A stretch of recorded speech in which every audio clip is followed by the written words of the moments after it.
Stuart. Oh, look at this. Hey, everybody. Yeah, look at this. I like this. How's Stuart? How you doing? Just fine. It's am I on here? Oh, Yeah, there we I go. think we're on. Good evening. It's comedy night at Brooklyn College, right? Yeah, it's like twins here, right? I like your suit, man. Thank you. Yeah, so that's enough witty banter. So let's get started. Welcome to our first ever Unproductive premiere in our third annual Media Nights.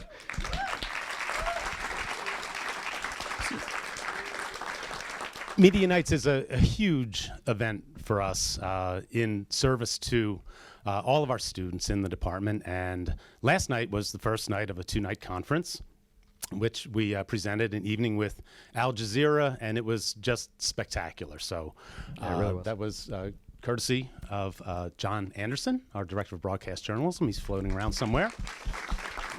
All right, John.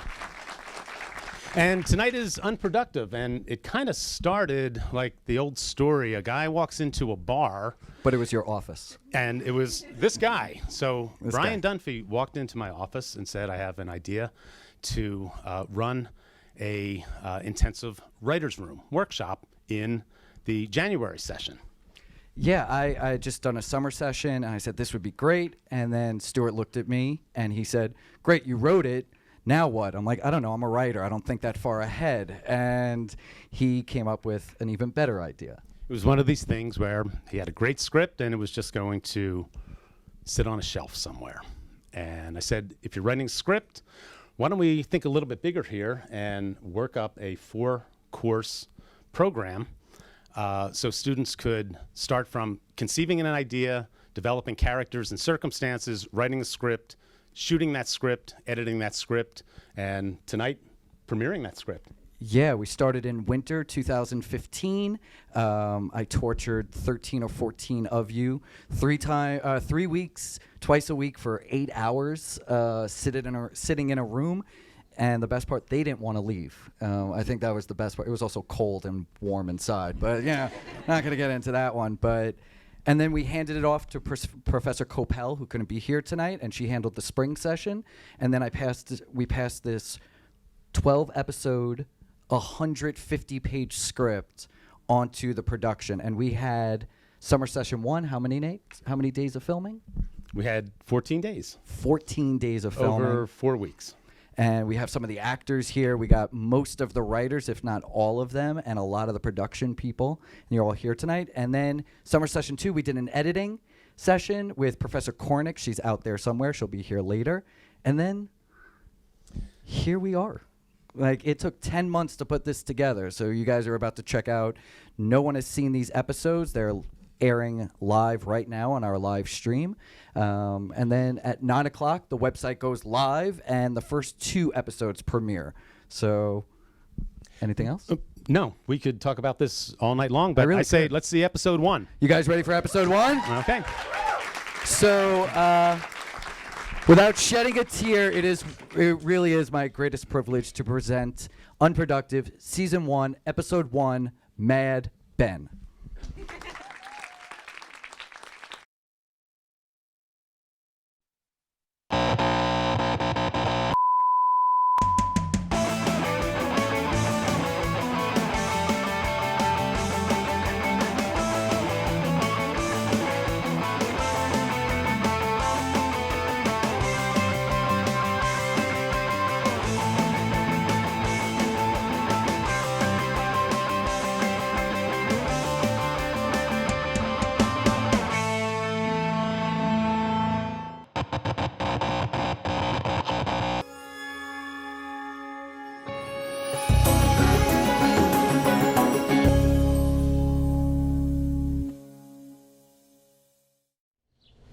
I want to shove that phone 3 inches up. It's an iPhone 6 Plus. Oh, okay.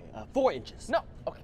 It still gets better service than your Droid. You mean my waterproof, shockproof, bonnerproof droid? It still haven't found what you're looking for. Guys, enough! We don't need 2 breakups in 24 hours. We need to go in there as a united front. Are we done? I'm sorry.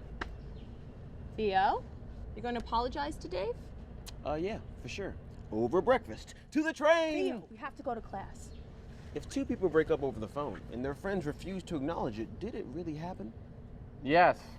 It's Facebook official. If anything, they need us now more than ever. We need to show that we still love and support them. Them? Them? No, him. Okay, fuck Kate. If I'm going in there, I'm taking sides. No, man, we're a team, okay? We need to stick. Not like Kate was thinking of the team when she called Ben up and broke his little heart. She had her reasons. Yeah, Sam? What were they? I don't know yet. Ah! But I'm willing to give her the benefit of the doubt because she is our friend. I don't think we should give her jack shit until she tells us. Dude, we've had like 3 good years with Cade and Ben, okay? We can't let their breakup ruin our friendship like this. Fine. Fine, I'll compromise, okay? We'll talk to Kate via text from the class that Ben and the rest of us transfer into. No, we can't do that. But we No, can... we need this class to graduate. We can take it next semester. No, it's being taught by that new guy from LA or something. I'll buy you guys a round of drinks after. We'll give it one day. How bad can one class be? Of all the studios in all the fucking world, you had to walk into You mine. are making a scene. I'm making a scene? Really? See, she's yelling this at what him. you want? He's crying. I'm out. Okay, I'll be I'm waiting for sorry. that drink, okay? No. I'll read it to you. Look at the drink Year unless one. you last the Hi, whole class. I'm Ben. Hey, I'm Kate. Great. I can't wait to love you. Ben, Year 2. please. Awesome, awesome, awesome. Year 3. Spoiler alert. Still awesome. Year 4. Awesome. Oh, wait. Let me just make a quick phone call. A phone call, Catherine. A phone call. And break up with me for no apparent reason. Do you really On the want- phone? The phone. Do you really want to do this here? Do you really want the truth? You can't handle the truth. Oh my God! You had me at hello, and you lost me when you said, hey, do you have a minute? When I gave you 4 years. Did you guys just get here? Yeah. Good, because Lord knows the Manson family over here has been very supportive. I'm just a boy standing in front of a mean girl. Stop! Just stop! This isn't Netflix! I never should have asked you in the first place. Can you just tell me why? I deserve that. Seats! Now! I'm Professor Parker. I thought you said it was a guy from LA. Welcome to studio. Number 1, I don't tolerate lateness. What's your problem? I'm Raha. You're late. I'm new. Yeah, well, didn't stop me from getting here. Anyway, as I was saying, if you were working for me on a production right now, you'd be fired, new girl. Number 2, the department called in as a favor to get me to specifically come and teach this class. Number 3, the project we're working towards is the mayor's pivotal State of the City address. It's going to be airing right here on King's Metro. So, if you royally screw it up, making him and our whole department look bad, in all likelihood, we'll lose some funding for all studio classes. Do you know what that means? That means we're going to have to learn from textbooks. Do you want to learn from textbooks? No. Do you know who learned from textbooks? James Franco. Number 5, that's weird. Number 6, expectations. That's the word that needs to be on your mind all semester. This class has to do better than I expect you to, okay? I want it to be unbelievably great, because if it is not, I will fail you so goddamn hard you will run to change your majors to medicine or accounting, whatever the fuck your parents wanted to. Now, believe it or not, I chose you people. The other class, Tuesday afternoon. Tuesday afternoon! Tuesday is filled with lazy people who sleep in. People in this industry do not sleep. Now, I think we really all can work together. And even if you hate it, I think we can make something happen. So let's go out there and make something happen, team. Are we gonna go over the syllabus? That was it. Dude, I bet her wallet says bad motherfucker on it.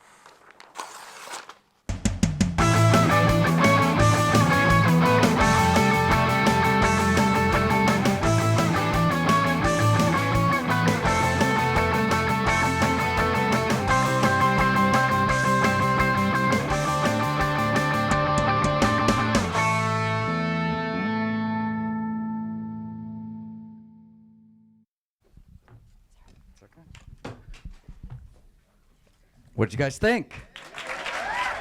All right, first panel, Colleen, Isabel, Xander, and John Farrell. Please join us. Give them a round of applause, too. John over here, Xander over here, Colleen, and Isabel. Oh, a little Comic-Con style action here. It feels very like the Maury show. We're all been sat down. You still watch the Maury show? Sometimes. Xander, you no. All right. Listen, I'm not So it's done. The first episode of Unproductive. It got the laughs we were hoping. Let's start with Colleen. Colleen, it's done. We met whenever we met, but when you were a freshman, and I didn't remember. No. But you are our head writer because you have experience doing this. It's done. The first episode. What are you feeling right now? It's crazy. First of all, I only wore this dress because I couldn't find that sweater. So if anyone sees it lying around, no, it's fantastic. I sat in on some of the editing sessions and like it looks unbelievable. Yeah, it's really crazy because I keep going back to like when we were like typing out like that opening, like that Snapchat thing. You know, like I think we were like in my kitchen when we were typing it out, and like, you know, it was like, and then like we brought it to class and everyone threw in so many jokes, and like it grew a little bit every time with like the actors and like cameras. Like I could listen to cameras curse all day, and like that would be like he is he's exceptionally good. Yeah. well done at cursing. I love it. But yeah, even from like when you brought me up, when you told me about like the project, and I was like, yeah, that sounded like a really good time. It's like I couldn't have imagined it like turn out this great. To give you guys an idea of how this happened, when Stuart and I sat down and talked about it, I really wanted to be sure that I could trust students. Everyone who you're going to see the first two panels are students I've known since freshman year, maybe sophomore, junior year, but I've known them for a while, and I could trust them. I knew that they could deliver the work. Then why am I here? I needed an extra person to make the class go, and we needed somebody with good hair, so we said, you know, let's do this. But one of my people I've known since freshman year is Isabel Gomez. And Isabel, you can cheer Isabel, it's all right. Yeah. Isabel wasn't really into writing, but tell us about your experience writing this. I'm a radio person. I don't do TV or writing at all. No, but Dumpy just came to me and was like, listen, I'm doing this class. I like you. Do you want to be in it? And I was like, sure, if it sounds cool. I was in for it for the production part of it, which I didn't even do because I graduated. Yeah, you didn't do it, yeah. But it was definitely like one of the best things I've ever done. Yeah. Working remember with that many after at people. the end you said like, I think I want to be a writer now. Yeah. I'm like, don't do it. Don't, don't torture that was yourself just like that. short-lived. But. Yeah. I'm gonna save you for last. John, what are you feeling right now? First episode up. Crazy. It's so weird to see something that you made like on a television screen, you know, and the fact that it's gonna come out every week. It's gonna be. It happened, you know, and I remember I was in a very similar situation to Isabel. Right. I was in a very similar situation to Isabel. I didn't want to be a writer at all. I wanted to be production. I wanted to do actually radio, audio. Yeah. I also wanted to do TV, but I didn't want to be a writer, and I remember the very first class we had at Writer's Room, I was deathly sick, and I wasn't going to come in. But he was like, no, you got to come in. It's first class. You got to come in. And I'm it so was mean. He's on his deathbed. I'm like, get in class. That's not the first time it's happened to students. This is true. Sorry. But yeah, and then I kind of hated the first day just because I was sick. And then the second day and the third day, and I was like, you know, this is fun. And then it became my baby. You know, it became all of our babies, really. And you have that script and you have those characters. You don't want to let them go. And then you kind of see them go into the production, which I did kind of help a little bit with. And seeing it up on the screen, it's just like, it happened. It's crazy. Xander. Now I'll save you later. Isabel. No. Xander, what are you thinking about right now? Right now I'm just like, oh, can I curse? No. No? Okay. No, only you can cameras. Tell cameras Only cameras. cameras, and then I cameras need will you to curse. get up here. But yes, we understand what you're trying to say. I also helped out a little bit with the production, just, you know, Talk about the writing. The writing, it was basically, hey guys, I have a great idea for a joke. It involves the male genitalia. No, Xander, stop. Please stop. don't put that in Me, there. me and him wrote together, and the way it went is that we had another person writing, Carolyn, who's great, and he would be like, I have this really funny joke, but it's really, really like graphic, and then Carolyn would be like, I have this really sweet thing, and we're just It's a beautiful romance story that Carolyn's trying to And tell. I put them together on purpose, just Yeah, so it's you all know. Dumpy. Oh, did you? Oh yeah, Did I had you? this Yeah, all the worked whole- out. Yeah. But yeah, so they would be like, I have this really like nice thing, and I have this really hilarious thing, and then I would come and be like, all right, how are we gonna put these two together? And then it, actually kind of worked out really well, and we became a really nice writing trio. It worked out pretty well. We I love you. It's a. Shh. Don't, not, I didn't not think now. he would be this funny on the panel. He's not that funny in class. I don't know. Just wasn't that funny. But well done. Yeah, I don't know where you've been hiding. He took a sabbatical, and now he's back. I think we all realized that we weren't even that funny until we actually started writing with each other. Like, I didn't think I was that, like, we would Oh no, all I'm be the collectively greatest. that I'm funny. like Eddie Murphy's Second Coming and all that. All right, never mind. Maybe it's just me. Boo. So, do you remember the process? In winter session, we met.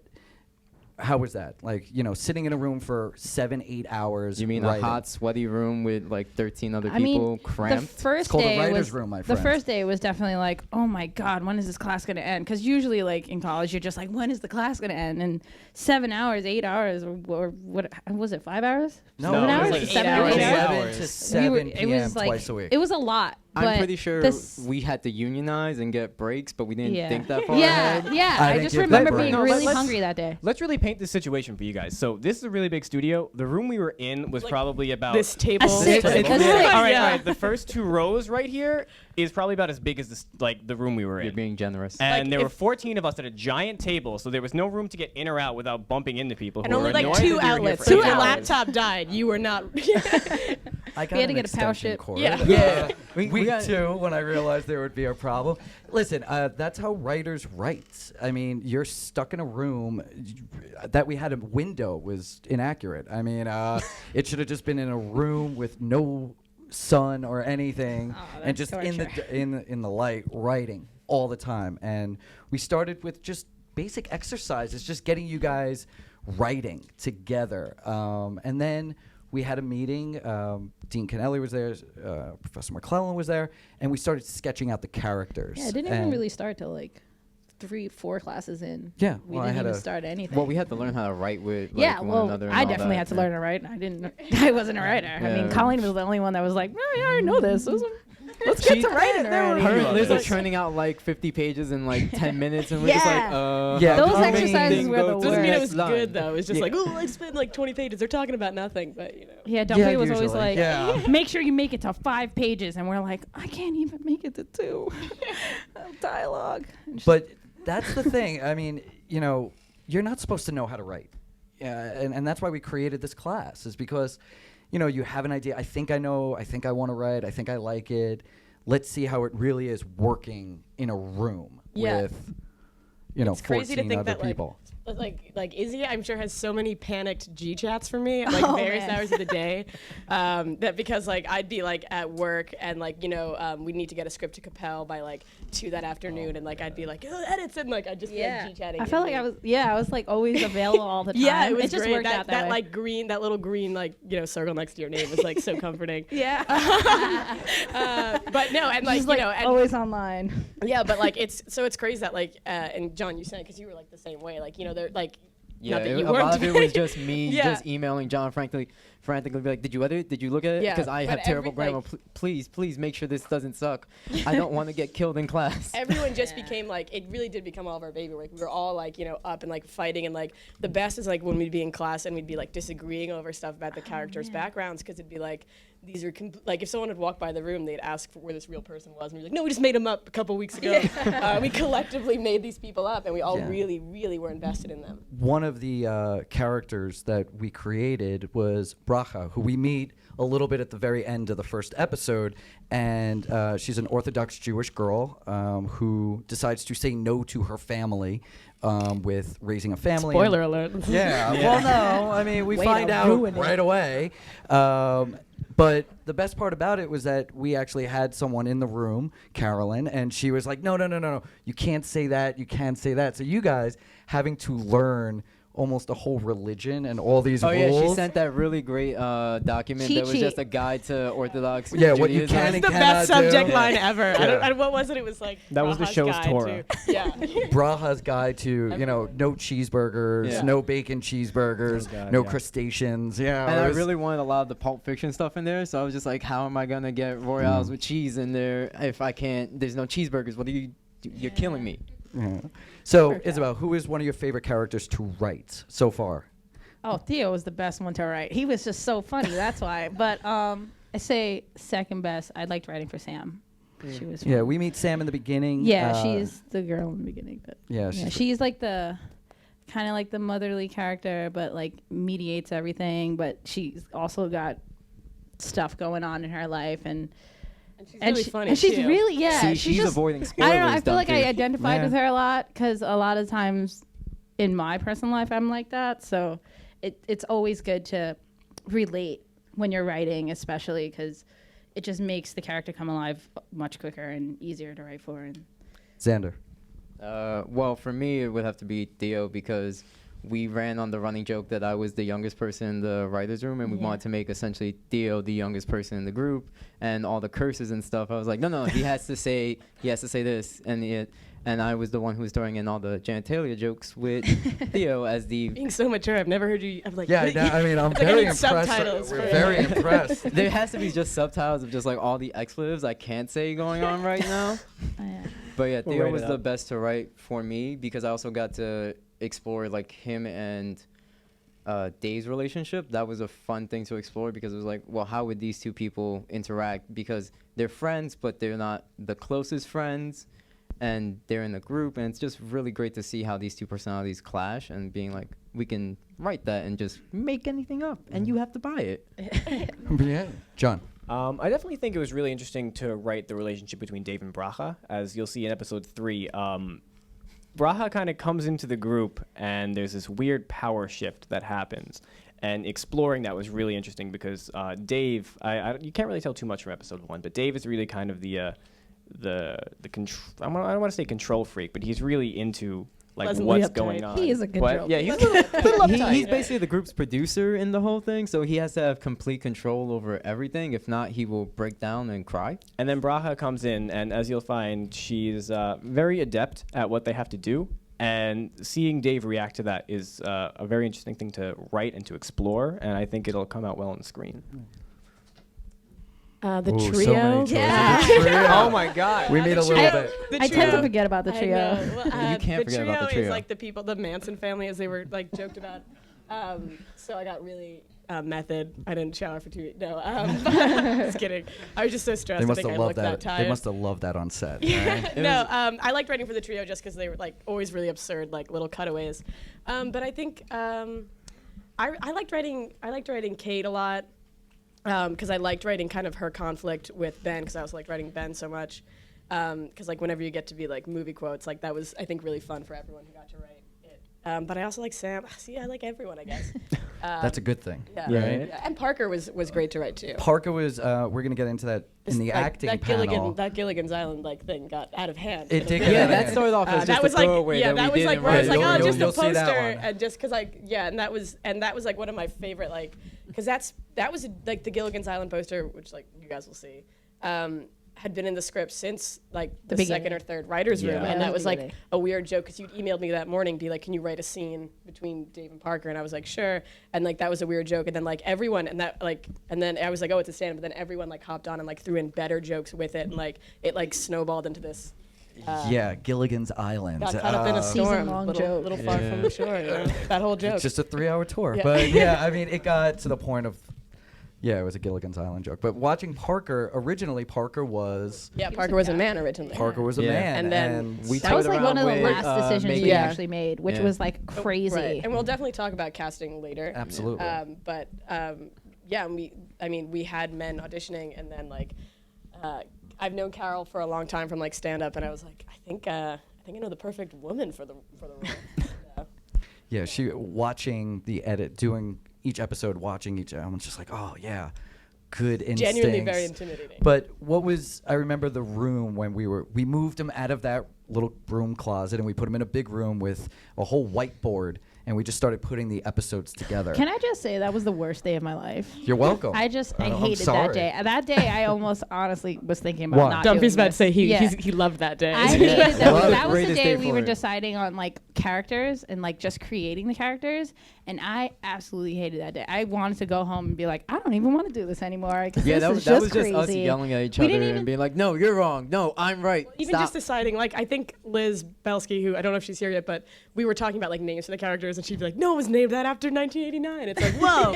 So She had a little book with her, like, Yeah. oh, this means this name. But it was awesome because again, we were all getting in such heated arguments over these like fictional people. Like weeks before. One of the things that we would love to do is open it up to some Q&A. So if you raise your hand, we have ushers who will hand you a question. You stand up. So if anybody has a question for anyone on the panel, now would be the time. If not, I have some in my back pocket, not, questions. But you're ready. going to run out into the audience I'm and gonna run pretend. out, Phil You Donahue have a series style. of wigs you're going to Nobody throw knows on. who Phil Donahue is. Different fedoras. So any questions Different so far? fedoras. All right. So one of the things that I think about all the time is when we're in this writer's room and we're creating characters, how frustrating it must have been for you guys, because all you want to do is get to the production, except for you're a writer. Yeah, so I was like, no way, guys, let's argue over the names. Yeah. Like, let's have fun with this. what was the best day during the winter and spring session? Think about that for a second, because to me it was that first table read where the characters kind of came to life, and we had real actors come in and read it, and we saw what jokes worked, what Yeah. jokes It didn't definitely work. felt really that good. yeah. It felt really good that was a funny day because we had all 12 episodes kind of written, but the first 6 were like really good. Well, we thought they were really good. And then we read them, and they were like the first 3 were really good. And then like they kind of fell off. And then after, I remember that break, we had like a break between episode 6 and 12, and we were just like, after 6, we were just like, this is not good. And we really need to rewrite it. But we spent a lot of time on the first half of the Well, we spent web series. almost a full 6 months between writer's room until the day we went to production. And we thought we had it, and then all of a sudden you guys read it and you find out No. we don't got it. So It's, I like, gave you so a few minutes to disappointing. think about it. What was one of your favorite days out of the writer session? Out of the writer session. I loved that day when we broke down all the characters. I think it was, like, Day 3. The worst Your worst day. Worst Alright. day But for I me. love Day that. 3. But I mean, like, there were so many moments, and like, we would bring in like our scripts because we would like fracture off into these writing groups, and then the scripts would come in, and like it was a class that was like later at night. It was like 6:30, I think. 6:30 to until 9. like 9:30. We changed We'd it sit to in one this- day. Yeah. Yeah. So like, but like when people would, we'd pull those scripts up, and we would read them, and we would all hear the dialogue, and we would hear each other's jokes, and like ones that worked and were so good that we all, and like ones that were so bad they didn't work that were funny as well. Most of because mine. of that. No. But like just hearing stuff like that. But again, because I love dialogue, but I think I like character a lot. Yeah. Honestly, during the writing session would probably be that day that Capel showed up for the first time and just sort of destroyed our Oh, script. that's Oh, right. She just Yeah, you came guys- in and yeah. just. I'm worried if we us. say her name one more time, Yeah. she'll like appear. Yeah. I'm kidding if she is here. She's Have, over like, a there hole in the wall. staring. Yeah, what ended up happening, we worked on this for 3 weeks, twice a week, so however many sessions that worked out to, however many hours that worked out to, and then Professor Coppell, who was going to take over for the spring session, comes in, sits down, and I think 4 of you cried. I think Don't look at me, I didn't I cry. don't know who cried, but it was. It just happens. I think you were. I Well, think it was it's like but we, it was real. Sandra cried because 4 times. Yeah, that's right. It was real because someone came in who had no experience with them. Like I've known them. So as much as my stuff was do this better, do that better, someone completely different coming in and going, yeah, this doesn't work. I felt this defeat in everyone. I'm like, no, this is a good thing because now you know what not to do. I really And liked then- that day though. Yeah, that was I was felt great. like That was like oh man, that hurt. But it's I like think we all tough need to love. go and Like see we a could psychiatrist definitely do now. this. But though. having her have such like harsh notes in a way. Yeah, she was great. I mean, if she'd had no notes, I was like, this is fine. It would have been like a letdown because it would have been like everything we did was kind of like.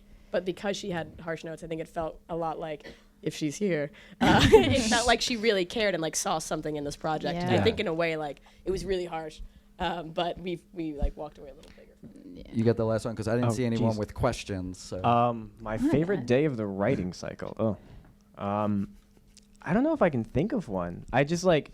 You only got this always one chance. I always remember thinking, and I think that this is like my take-home moment from writing. And if you ever want to be a writer, just remember this: there is almost never a moment where you're going to think to yourself, "This is going to be okay." Yeah, no. You're just like, "This is good. This is good. This is terrible, and we need to change it now." I have problems with this. I have problems with that. Especially if you work in a group, there's never going to be a moment where you're like, everything is going to be fine. And I think that's one of the best things about being a writer, because like you're always going to second guess yourself. But then the more you second guess yourself, and the more that you work with and in that group, the better it becomes.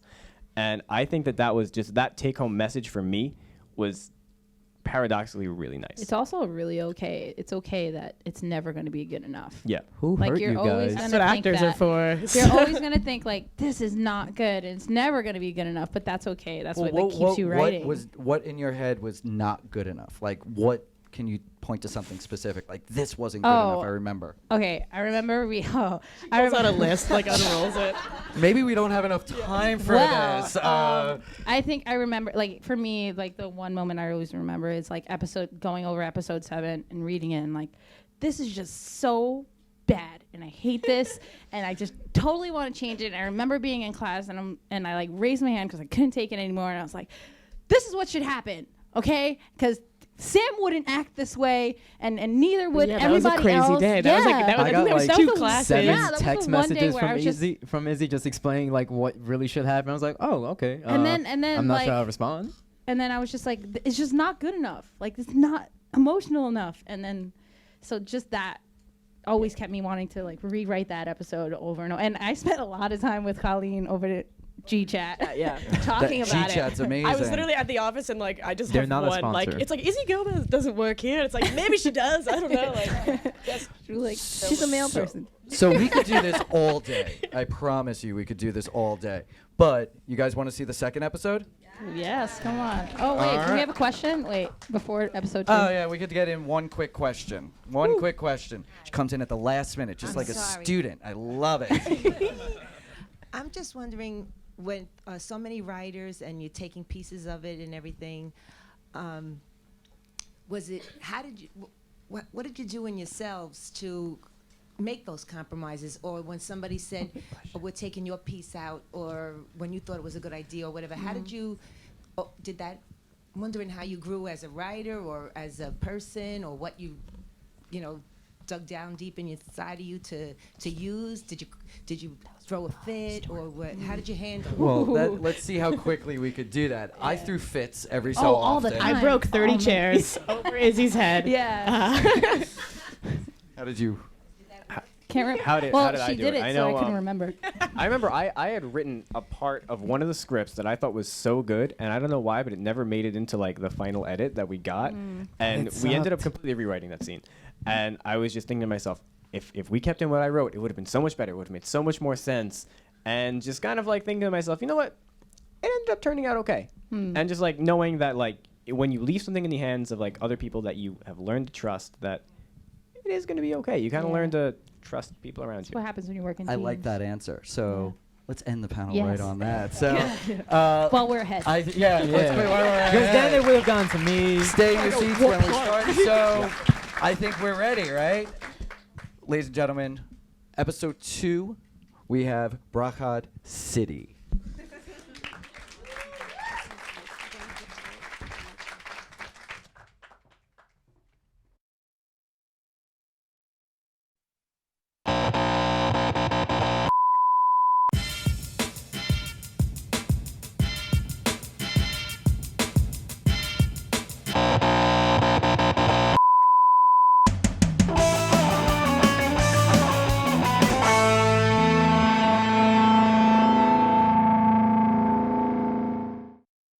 Like I was saying.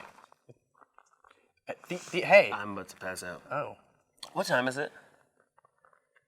It is 9:35. I guess class has started. Cool. Thanks, Brian. you don't know either. Braha? Okay. Braha. I'm gonna call you transfer chick. Cause you transferred, and you're a chick. Transfer chick. You like it? I like it. I'm sorry, he's still learning to play well with others, so. Beg your pardon. I've been playing well with myself for years. Oh, that is a lot of information for 9:36 a.m. Ooh, 15-minute rule in full effect. Keep your eyes on that weird-looking watch. I don't think that's a rule. Of course it is. It's in the handbook. You not read the handbook? Do you even have a handbook? Do I? A handbook somewhere here under my... Oh. You were like 2 eggs away from being a nest. Whatever. I have the handbook. First the watch and now this? My God. It's real. Kate? Kate, unless that's the next Mad Max, I'm gonna have to tear you away. What'd you say? Trying to figure out how to get the mics up. I forget which button it is. Did I do that? All right. What's wrong? What? You're doing that thing again where you imitate 80s TV show characters. What you talking about? Damn it. Ben's bad enough, but now Theo's running around like his emotional intern holding his grudge for him. And looking at you like you ate his Lunchables. So, why'd you do it? Ate his Lunchables? No. You're not going anywhere until you tell me. I'm not leaving. The mic switches are in the sound booth. Okay. The reason why I didn't want to say anything is... Oh my God. You're pregnant. What? No! Okay, there was this one time we had a scare. Anyways, that isn't the point. The last few months have been rough. How are you, liking Kings so far? It's hard to tell in the first couple of weeks, but it seems pretty busy. Yeah, well, if The Shining has taught us anything, it's that boredom is a bad thing. So, especially if you've an axe lying around.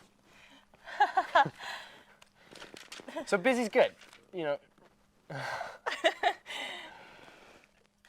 I just want to apologize for my blow-up last week.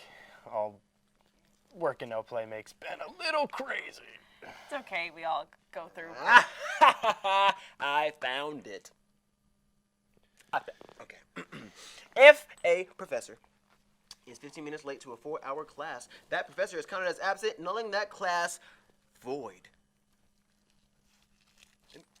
You don't care. You don't care. Okay. Hey, you hear about the rule? It's in the handbook. So, Dave? that guy's definitely got a lot of shine to him. The rule. Definitely. Yeah. Okay. Yeah. All right. My best friend, though. I love this kid. It's pretty cool. And it was the worst. Because Ben was the James fucking Joyce of South Slope. And meanwhile, I was just... What are you thinking? I'm thinking... Okay, I know how it sounds, but you're looking at me like my shirt is from Forever 21. Oh, it is not an ethically conscious brand. I promise. I'm trying to be very conscious here. I mean, if we stayed together, it would be like a lie. Yeah, it's just... It's a tough reason. I supported you when you broke up with that girl for using too many hashtags. That's completely different. Way back Wednesday, Throwback Thursday, and Flashback Friday. Anyone who is that obsessed with themselves is never going to be a Woman Crush Wednesday of mine. But Ben, Okay, I don't like it either. But this is the best I've felt in months. And if breaking up with him was all it took, then maybe, sadly, it's for the best.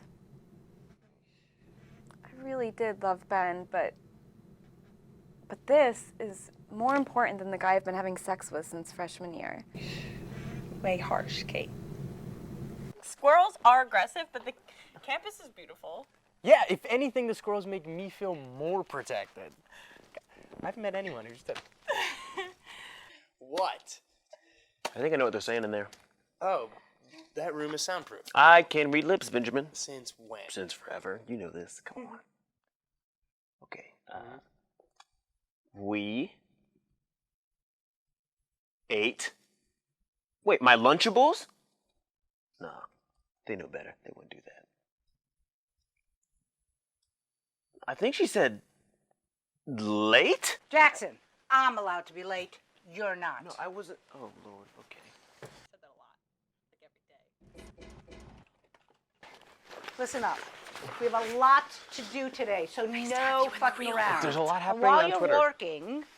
while you're working, I will be making appointments with each of you to discuss your roles in the class. Okay, now Stryker, you grab a partner and follow me. Rest of you, break up into groups.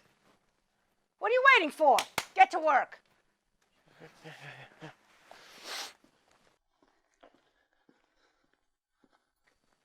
I wonder why Parker's targeting Dave. Wonder why Sam put herself in the line of fire. Now who am I gonna work with? Maybe you should have thought about that before you decided to alienate all your friends. Thank you for the advice, Benjamin. Yeah, I'm surprised you didn't already know that, Catherine. Yeah, Catherine. Look at me. Look at me. I'm the Catherine now. He's the Catherine Oh, now. stay out of this, Theodore. By the way, I heard Ben the first time. He doesn't need you to repeat everything he says. He's not repeating. Not repeating. Maybe we should just get started on this? I don't know what's going on. I just thought maybe we shouldn't get on Parker's bad side in the second week of school. Fine. I'll work with her. Fine by me? Fine. Fine. Fine. Great! Let's get this thing done!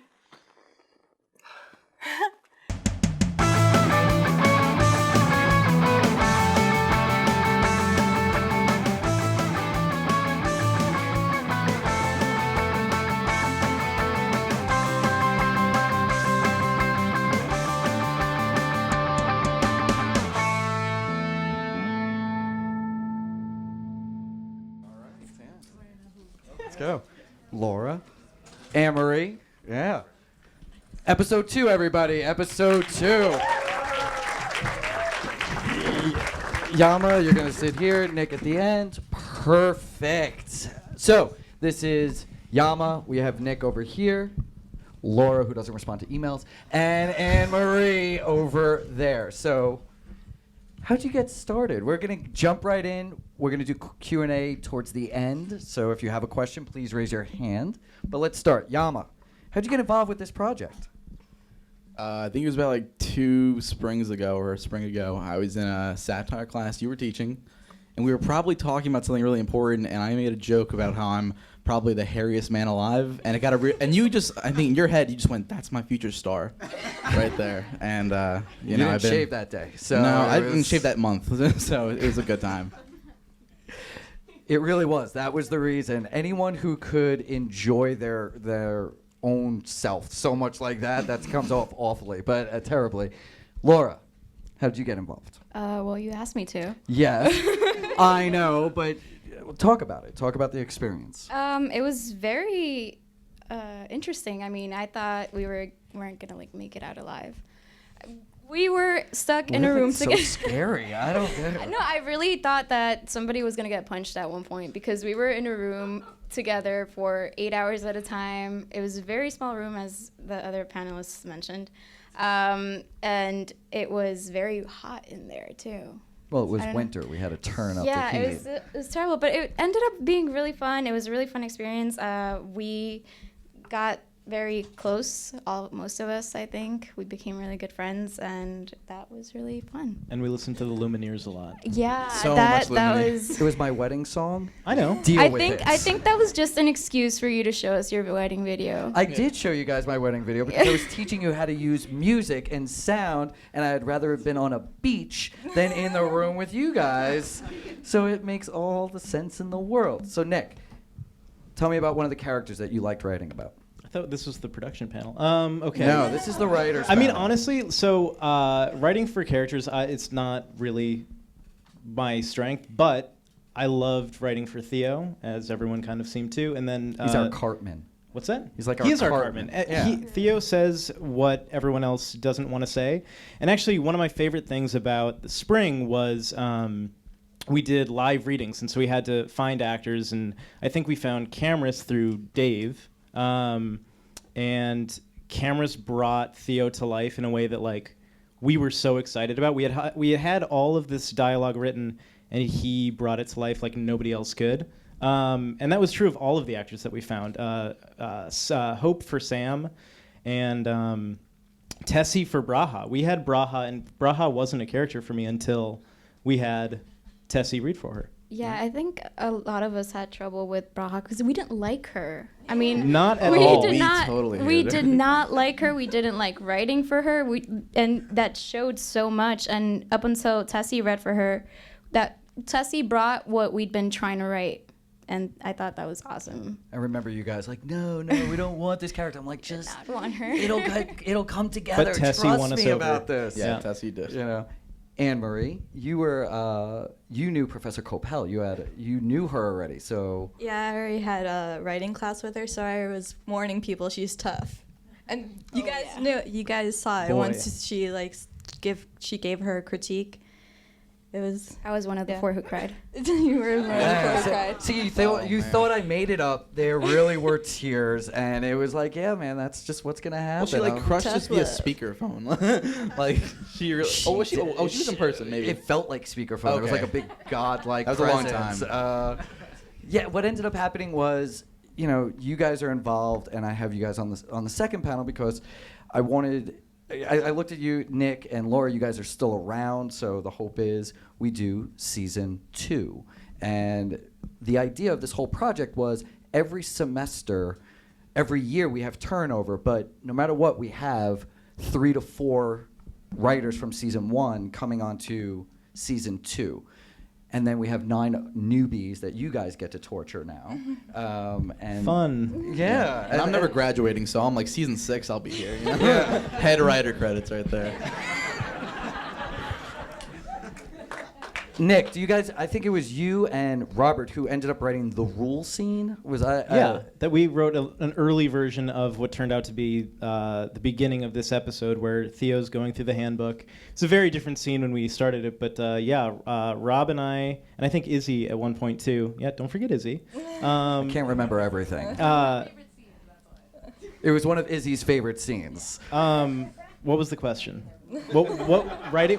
Rob and Izzy and I wrote it. You just never pay attention to me. A little bit. This is just constant. Okay. So I mean, this just now is a definitely evolved version of it. Originally, it took place in a classroom. I think it was pitched as like write a scene that is. We might do an entire episode of students waiting for a professor to show up. We had it as Yiddish theater. Yeah. Well.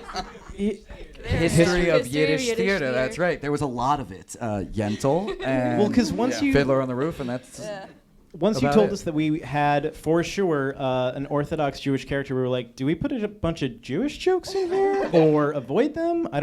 Yiddish is like middle of the road, okay, right? That was the idea. It's so fun though if we did go that route. Yeah. Let's not go there. But I gotta, it's fun watching like the evolved version of it, watching it on the big screen here. Yeah. What are you thinking about now? Right now, Anne-Marie. You've seen the first 2 episodes. I'm sorry to put you on the spot. I'm going for all of you here. So what are you thinking about? I mean, you worked on a lot of it. You also worked on the production. Actually, all of you worked on the production. So you guys started from the beginning, and you were there for 6 months. And now you see the first 2 episodes. You're going to see the next 2. What are you feeling right now? What's going on in your head? Regret. Regret. Nice. No, I wish I was part of the editing. Yeah, that it turned out this good. I wish I was part of that part too. Well, you could have. I could You know have. that. Some of us need to go on vacation eventually.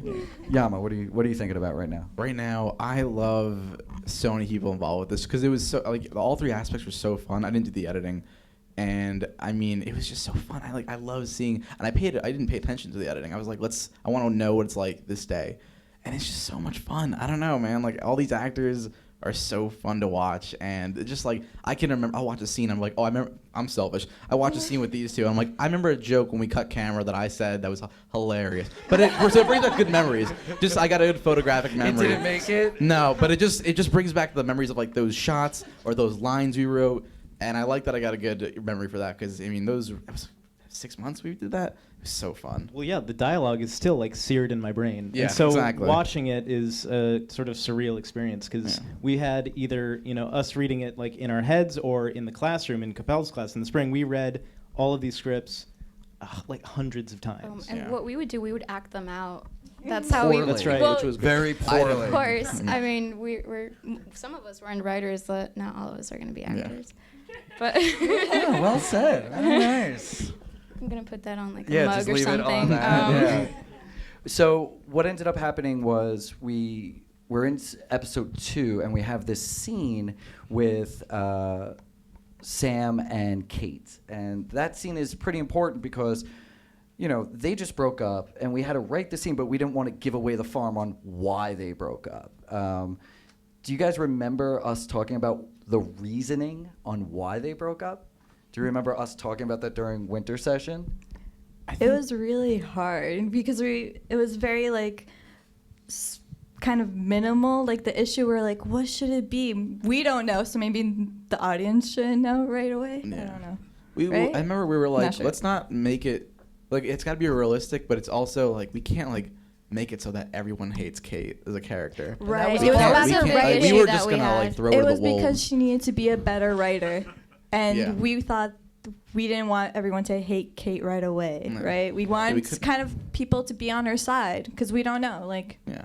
We couldn't be like Kate's a Nazi, brilliant. That's why she broke up. We can't. It's like that's the end of the show right there. Yeah. That was pretty funny, dude. It's like, oh, wow. Yeah, I remember you shaved in a guys while. like, no, she can't be this. I'm like, no, that's, one of the things that I always spoke to you guys about was don't be afraid to make dramatic situations. Don't be afraid. Keep people in a room together is always kind of smart because if people are locked in a room, conflict is going to happen. And we needed conflict to be able to do this. That actually ended up being one of my favorite. That's way later in the season, but that's one of my favorite episodes that Colleen directed and I got to produce. But we all wrote it. It's all of the characters are basically like in a room. It's a bottle episode, for lack of a. No, that's the right. It's bottle for lack episode. of the best term. Yeah. But yeah, that was an episode that we struggled with for maybe the longest time. I think that might have been one of the hardest to break. but Yeah, you it guys. turned out That the one was most rewritten satisfying. a lot of times. It was rewritten because one of the hardest things to do is tap into those feelings of, oh my God, this is a breakup. These people who are best friends are splintering. And how do we write that and make it real? And you guys had to tap into that every single time because you had to live these characters. And that was always the hardest part. You have to, I feel like.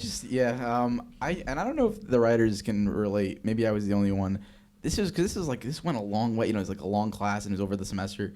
I revisited that like on Saturday nights, like 2 a.m, coming home from like going out. So I would come in with a questionable mind and read this up, and it was just I don't know like.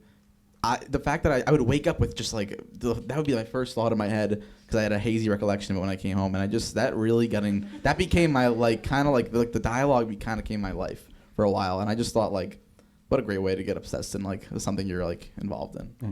Who'd you like writing? Theo. Yeah. I mean, I think that was everyone's favorite, especially once cameras read for it. Yeah. Like after that, we were just like, yeah. Oh, he was from the start. I think he was like, this is him. Yeah, Cameras was one of the first readers of Theo, and it just worked. I feel like he just gave us like an outlet to like get all our jokes in, and Because then we could hear it Speak, in yeah. Cameras' voice.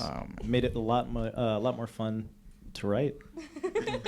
Anne-Marie, don't say Theo. I know. Okay.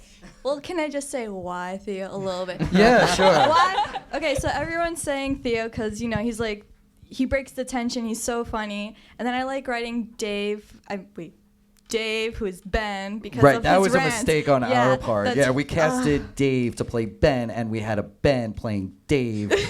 I mean, yeah, it oh my was. God, it's really whoops. confusing. We always had to edit that out. So Dave for all his rants, like Netflix and everything, I don't know.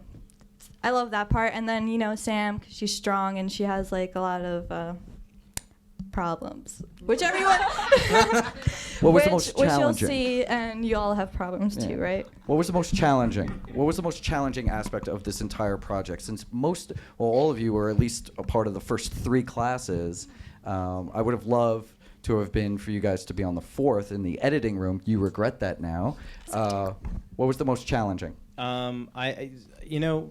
The writing courses were challenging for me because I don't know. I don't consider myself that creative in terms of writing. I love editing and I love collaborating, but like on my own, sitting in front of a script, not a lot happens. But so I think that was challenging. But when it came to producing and doing production stuff, the challenges that came up there were actually hugely satisfying.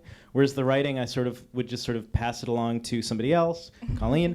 And producing, I felt, I'm changing the question into what did I get the most out of. I definitely loved producing because it was a challenge, but it was satisfying. Got it.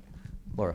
Time management. Yeah. Oh, the college, motto, right? Time management. It was just we felt it more, I think, during production, just because we'd planned something out and then we wouldn't have the time to shoot whatever we'd planned.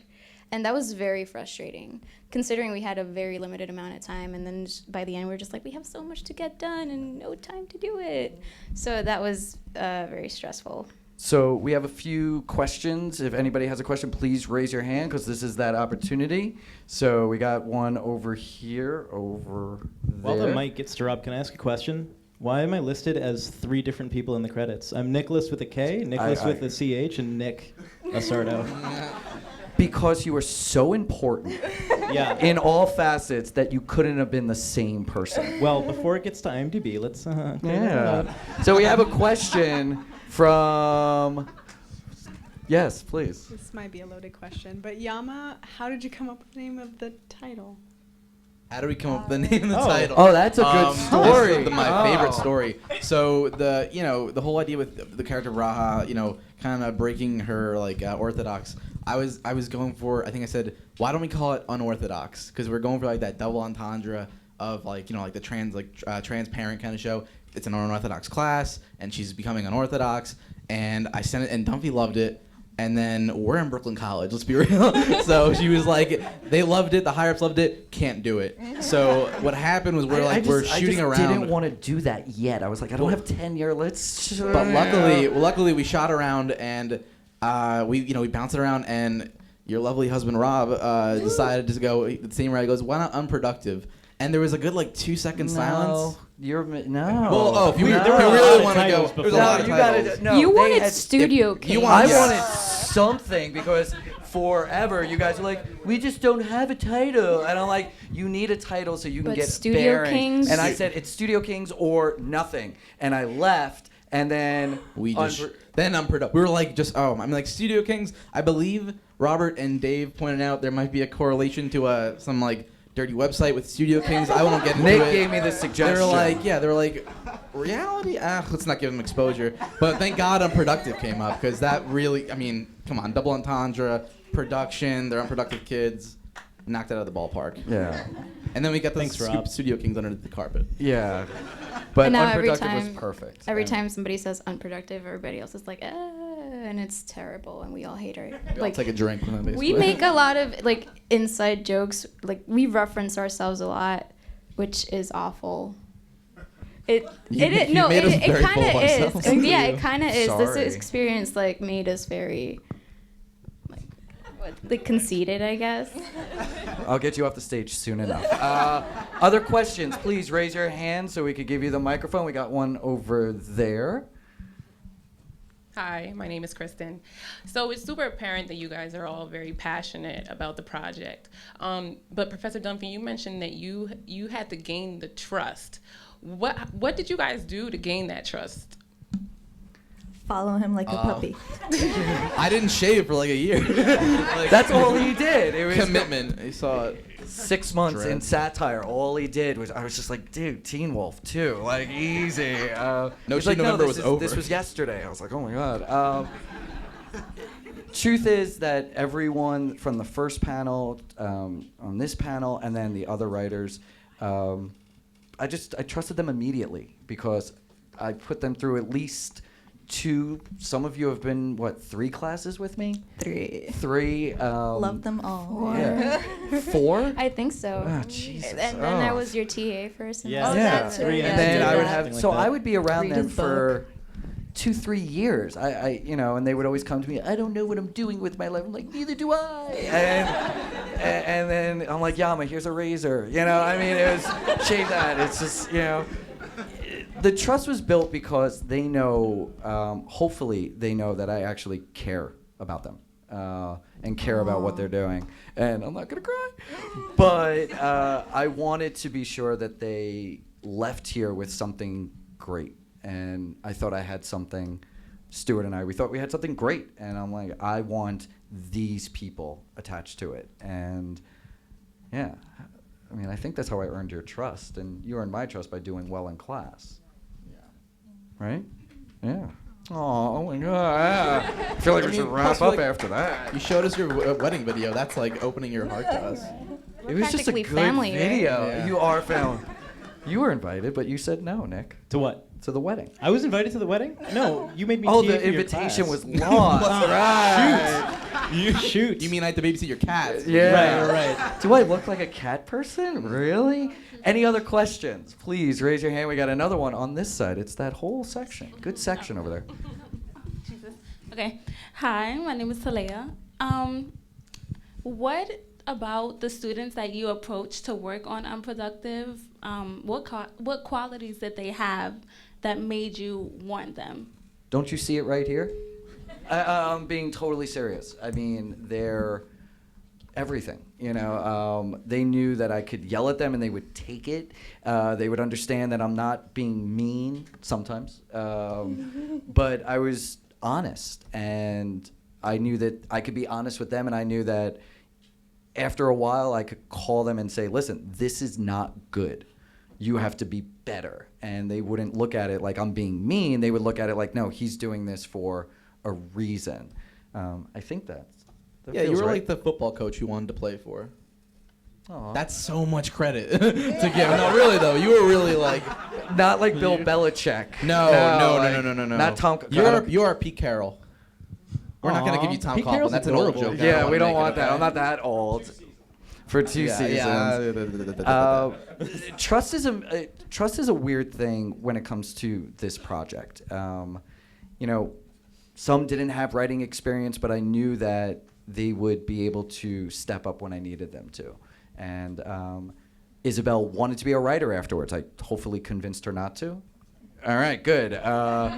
Colleen already had the experience and the talent to do it, so we put her as the head writer, and I knew I could do whatever I needed to do. And then putting together the production staff and the editing staff, you got to earn it here. And we notice when you're good at what you do, and we make sure to say, you're doing really well. We got these things for you. And I've never seen incentive. I wish I had this project when I was at NYU. I mean, they just said, oh yeah, write a script and go get it made, and that was it. They never did anything like this. So Well, I remember when you originally sent out the email like a year and a half ago, and it was like, wait, we get to do all of those things. That sounds incredible. Yeah. So right off the bat, I was pretty excited. yeah, it was one of those, like, let's just do it. Like, let's just make it happen and see where we can go. So I think it's time for the 3rd episode. What do you guys think? So once again, it's my greatest pleasure. Episode 3, Parker's Recreation.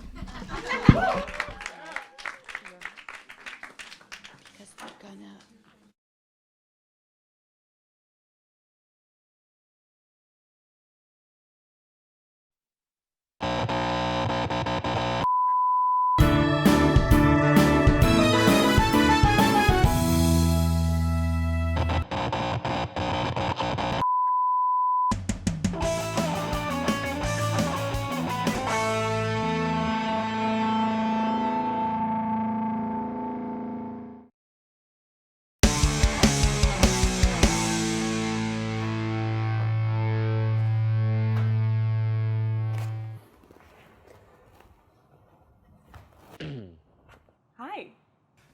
Yeah, I think I'm next, so I'm just gonna... Oh. Okay, I was just going to ask if we had any. Additional reading? Cool, yeah. Okay. Parker wants to see me for something. Why? Why not? Okay.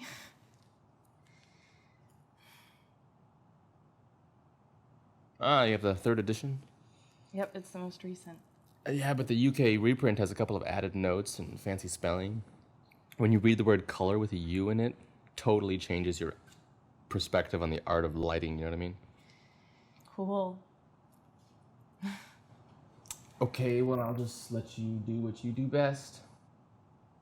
And what exactly is it that I do best? You're like a machine. I'm sorry, did I do something to you? To us? If you're talking about last week, I wasn't trying to be bossy. I was just trying to have everyone work together. Together, yeah, that's my thing. Well, I just didn't think the... I have a system, okay? I let them yell while I sit there quietly until one of them asks, "Why are you crying?" Or, "Dave, are you having another one of your panic attacks?" Then I get them to work where their energy is up. That sounds like it takes forever. You don't get it. We're a team, a fivesome, and ever since my bar mitzvah, I've been the man with the plan. You had a... Yeah, and we had 3 chocolate fountains. Hey, mazel tov, but keep it down. Sorry.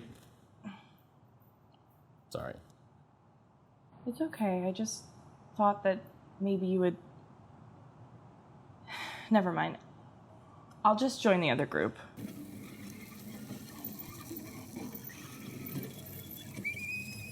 Be on that team.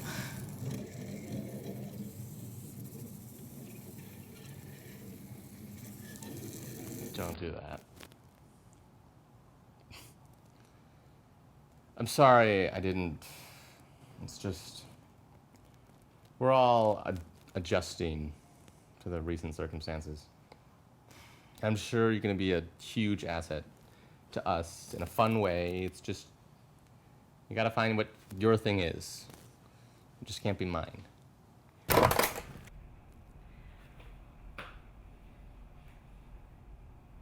So, what'd you say? Come on, man, you gotta give me something. We're gonna need a bigger boat. Well, what did she hit you over the head with your thermos? Cage goes in the water, you go in the water. Parker's in the water. Our Parker. I'd move if I were you. Striker, you're next. Good luck.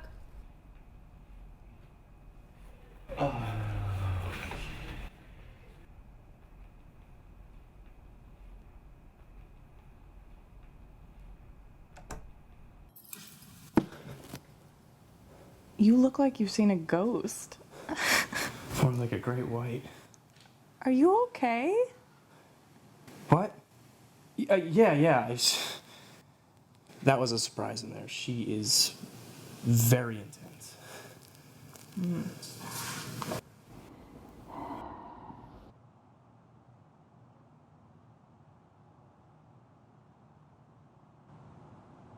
Ah, did you kiss Betty White? I need to talk to you. I Skipper? Don't do that. But you. Hate the show. But the poster. Can't get it off my wall. And every time I look at it, I hear that song, and now it's in my head.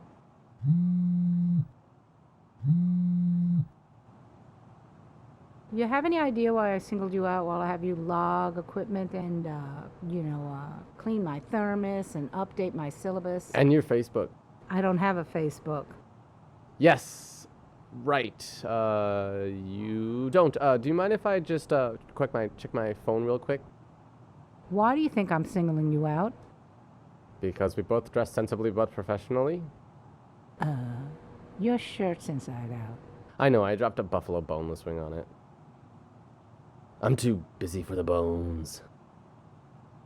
I'm too busy because... I watch you watching me like you really want to learn this stuff. Are you not breathing? No. No, I didn't mean to make it like a list like Parker. You'll be fine. You've been doing awesome in this class. I just followed the syllabus. Exactly. You're probably the only one who understood Parker's rant, let alone her insane rules. Yeah, well, I think I can handle it. I'm pretty used to insane rules. Is that so?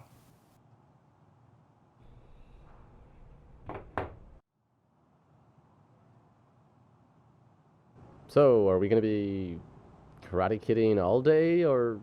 Oh, you always talk this much? I just thought maybe you'd want to talk about network sweeps weeks, or Scott Rudin, or why the Big Bang Theory is still on. You guys aren't working hard enough. What, we're working? I said you're not working hard enough.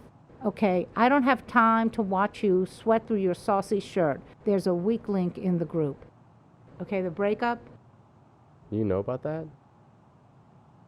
Someone has to go to the trio, okay? If I wanted to be around that type of thing, I would have taken the job with Springer. Do you know him too?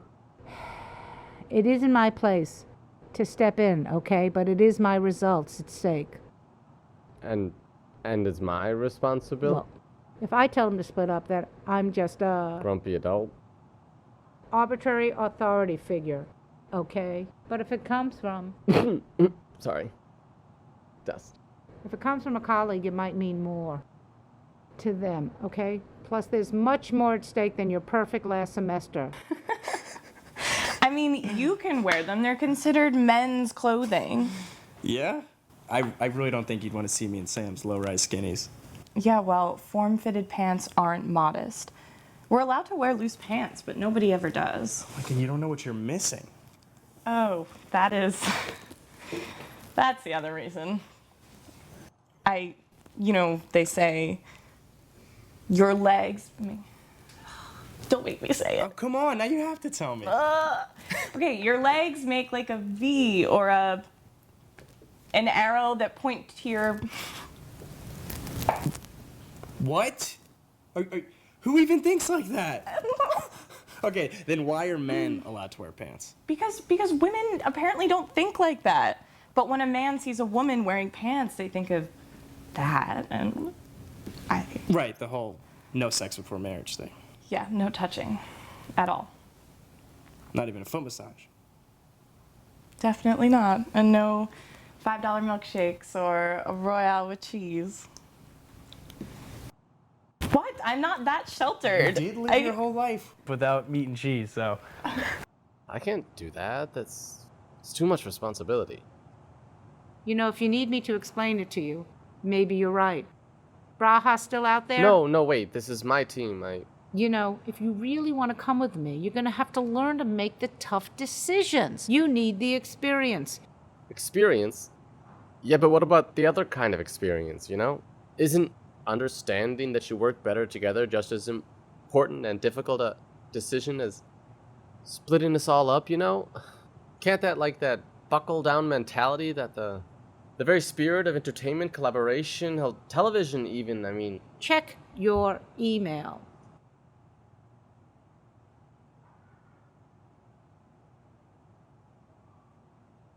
I don't care how you get it done. Just get it done. Look, maybe you could teach a thing or two to Theo about restraint. I don't know. I wouldn't want to intrude. Dave made it kind of clear that you guys are 5, like a skilled hand. A skilled hand? Mm-hmm. Sam's the thumb. Dave is the pointer. And Theo's the middle finger. And Kate's the ring finger, and you're the pinky. The pinky? Yes, people underestimate the pinky. It's important. They think that you're just there besides the ring finger, but when you're missing, they feel it. But not explicitly like, oh, I can't open this Coke can. More like just off balance, you know? Oh my God, that doesn't make any sense. No. I get what you're saying. Just maybe we have that one condition, pterodactylism. You mean polydactylism? Yes, that's what You really do know everything. My brother's a hand surgeon. Of course he is. So you mean to tell me that your skilled hand is supposed to have 6 fingers? Oh, don't you know that the dynamic of a skilled hand can perform even a little better with a little extra oomph? I mean, as long as you're not using it to touch any V's.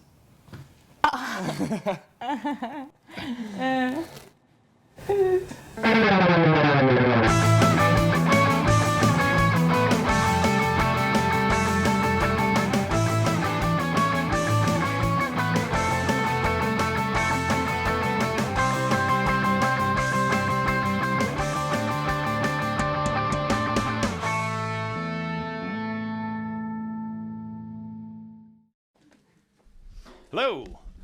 Robert, Cecile, Aaliyah, Kenny, come on up.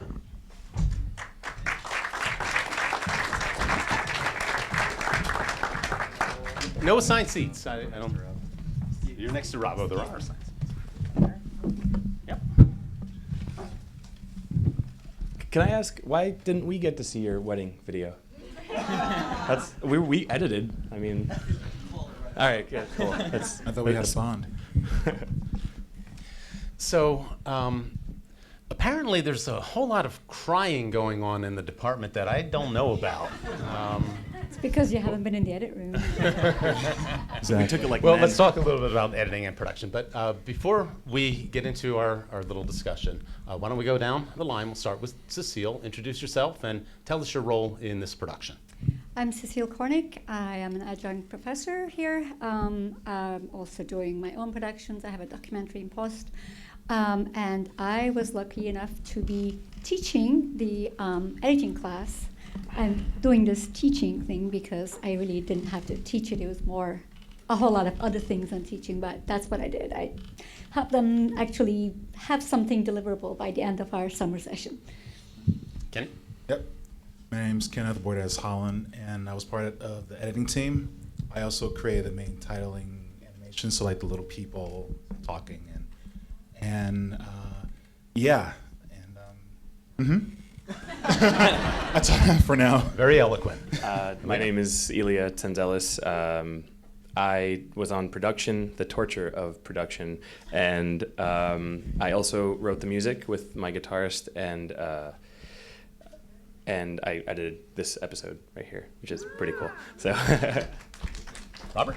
Hey, I'm Robert Lowry, and I did production and editing, and it was my first time doing either of those, so you did a great terrifying. job. You did a great job, don't worry. Yeah, it's great.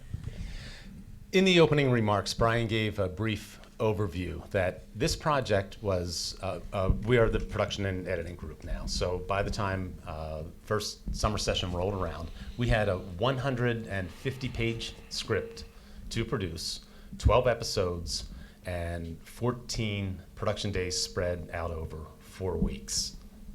That's insane. Torture. Nobody does that. Feature films, working with experienced professionals and enormous budgets, do that sort of thing.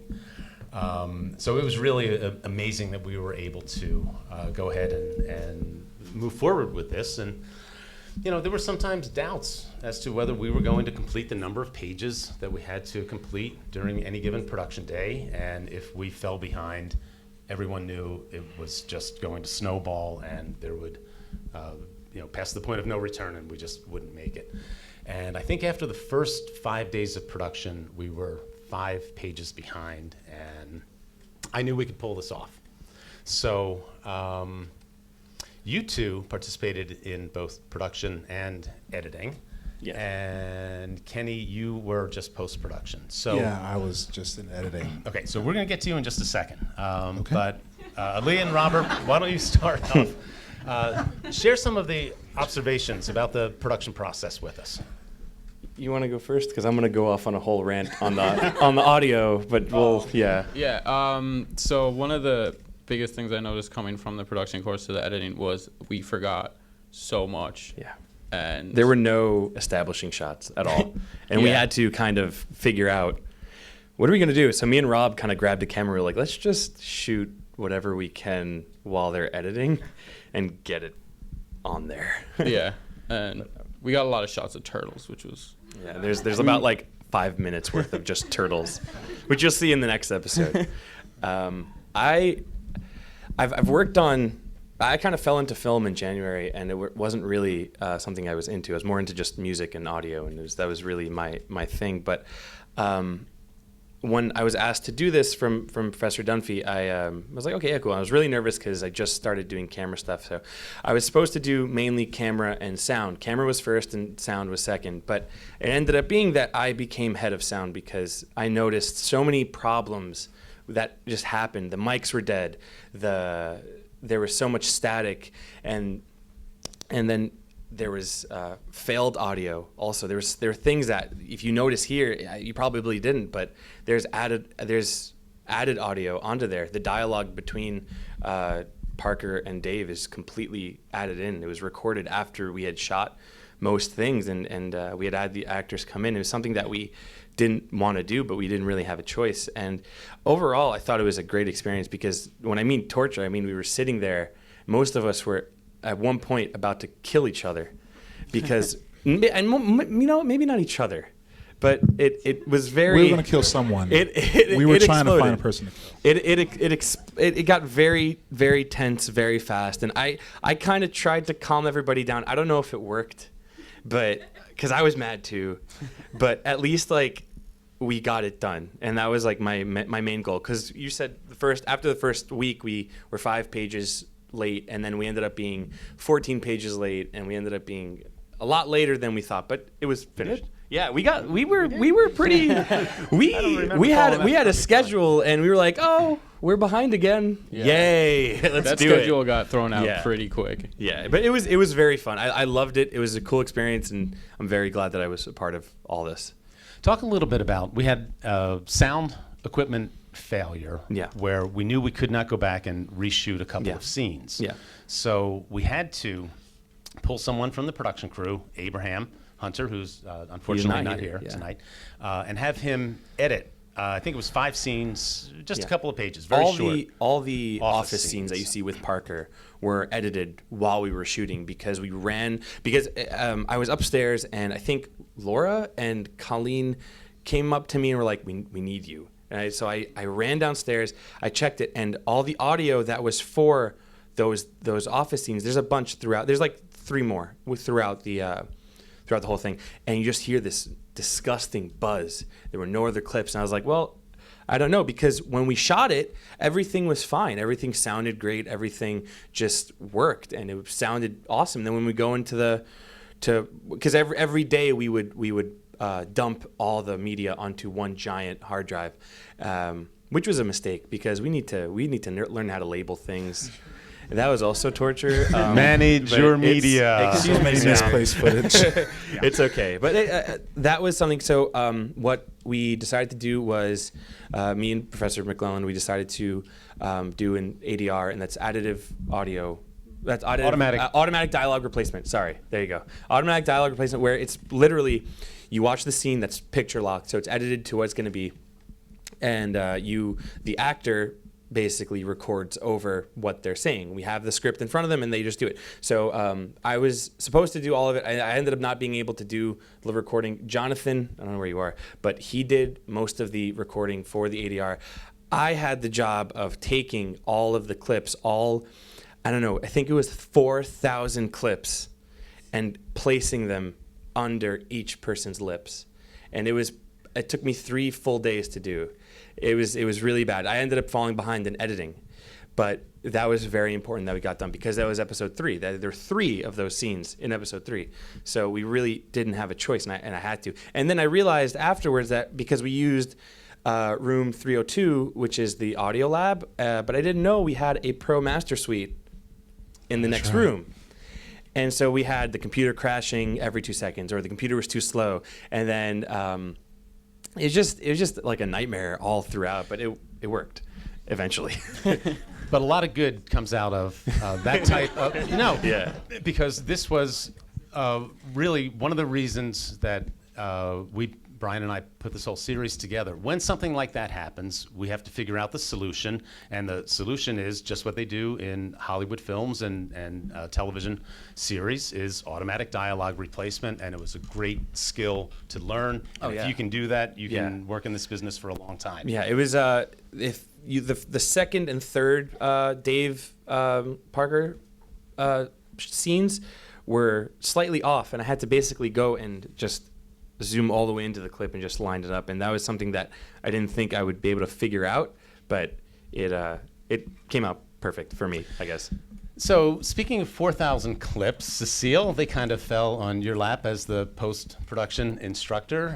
Tell us a little bit about that process and how you organized it. And you had 6 students that you were working with. So Right. So part of it is very exciting to have this thing that, you know, so many people had put in all this time and effort into. And, you know, it's like it's this huge excitement and this huge responsibility and the weight at the same time. Like, we got to make something really good in this very limited time. Got to have something at least presentable, if not great, by the end of it. And having only 6 students meant, you know, both good and bad things. I mean, on the good side, it means like I get to really see what they're good at and what they're not so good at, and so I can give them individual attention. Like, I don't know how to edit audio. Okay, it's okay. We have time. We're gonna look at audio. It wasn't okay. Well, it had to be. It had to be. We quickly ran out. Yeah, we made it okay. And then also just noticing that what they're already great at, you know. Kenny just took it and said, well, I can do the After Effects thing, the opening time, like, just go with it. So that was part of my job, to kind of just get out of the way of people who knew what they were doing, and kind of find the places where we needed more support, whether that was technical help or sometimes just moral help, just, you know, saying we're going to do this. We're actually going to finish on time. So having the small numbers, that meant like I could actually notice what needs doing and kind of just divide my time. Kenny, you were part of this process just for post-production. So everything had been written, recorded, and you're handed footage and a copy of the script and told to go edit. So what's your perspective on editing, and how do you finalize something like that? I mean, you're carrying a pretty heavy weight here with a lot of people have put in a lot of time and creative efforts, and you have to turn it into the final production. Right. So let me paint a picture. I wasn't part of the production team. So basically, our professor said, okay, here is your episode. Here are all the episodes. Edit. I'm like, great, that's fantastic. And so the first thing we did was we was trying to find the script notes, you know. And I remember you guys saying that there were script notes, but there were no script notes. And so for a while I was editing blind. I was like, I'm not sure if this is supposed to be here. We'll just see if it works. It's there, so I guess it did work. And basically what we realized is that because we had so much footage and 12 episodes and there's only 6 of us, that we had to take the extra time to work from home. And one of the things I realized was that, well, I watch a lot of shows and they usually have like a, you know, like an opening title. And I was like, I could do something like that. And so I animated those little people and they were kind of cute, and I showed the professor and she was like, I think we can use this, and we did. But I also said. Yeah. What did I also say? I said there's no female shapes in here. Oh, that's right. That's right. They were only male, so I added triangles to the sides. We didn't. Yeah, really I didn't realize it. I don't see people by gender. No, that makes sense.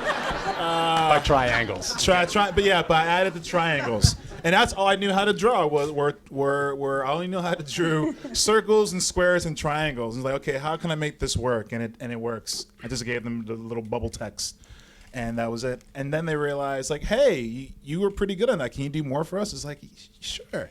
It's great. Yeah, and so like it was like a lot of like trial and error with the title animation sequence. And also Abraham, who's not here today, did the Mad Ben one, and I did the Brahat City, the Parkers Recreation, and the one you'll see next is the Benji Project. And it was a lot of fun. And editing, it's always so frustrating because it's always like you want people to get the joke. And so when you cut to the next scene, the timing has to be perfect. And there were cases where like all of us have to like, we would edit like an hour and it's only like 5 seconds in the episode because we're just like perfectionists. And yeah, so it's very tedious, but also very cool work. Also have to add that we had the benefit of being able to tap into what the writers thought. I mean, it was so helpful. We would have loved to have more of that, but you know, Colleen came in sometimes, or we could just text them or email them and say, how is the scene exactly supposed to work? And like, how should we time it so that people get it when we didn't get it? By now, we kind of threw that away, and we just went with, it works. And if we had to cut something out, it had to be done. But it's okay. So keeping the program on time, we probably have questions for production and post, maybe just 2 questions. So I have a question here from Nick. And go ahead and stand up so that cameras can see you. This is just super brief. I just can't emphasize enough what a rock star Eli is. Colleen and I, you brought us to tears because we shot 1 episode in 1 day, which was like a miracle that we got that done. And as soon as we wrapped, there was a problem with the audio. Yeah. And you came in and like saved the day. So thank you. Yeah, you're welcome. Yeah. One last question on this segment. Yes, we'll go here again. This might be an elemental question, but when you edit and you don't like it, can you go back? Oh, yeah. And retreat? Yeah. Stuff? We went back many times. Many times. The good thing with that was since we had so everyone was grouped up except for me. I had to do 3 episodes on my own when everyone else was like, yeah, you and you will do that, but I'm by myself. So what was good was now it was with Dunphy. We were like, okay, let's watch it, see what's wrong, add to it, or take away. And that's what really defined the episodes in the end. We could really fine tune it without being so harsh with, I think we got to take that out. Or maybe we can intercut because this scene, it's supposed to be just Braha and Ben and then into Dave and Parker, but we ended up intercutting it because it just worked out so much better. So it worked. Okay, thanks. You folks are going back to your seat. I have a couple of acknowledgments to make, and then we'll get to episode 4. So, all right. On your seat. So we have a couple folks that we'd just like to give a special thanks to. First is our acting coach, Gary Cowling. Stand up, give a little wave. And Gary teaches in the theater department, acting for the camera, and he was a very big asset to have on location every day working with actors and young directors. So thanks, Gary. And we also have the dean of our school of Visual Media Performing Arts. And control room, do we have any music to kind of set the mood, any kind of dean music? No, come on. Okay, that is just inappropriate. Come on. Okay, that is just wrong. Please move it along. Okay, now you're messing with my job.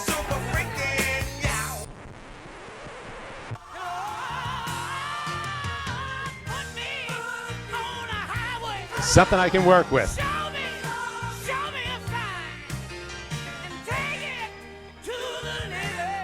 Our dean, who takes the Department of Television and Radio to the limit and beyond, Maria Canelli.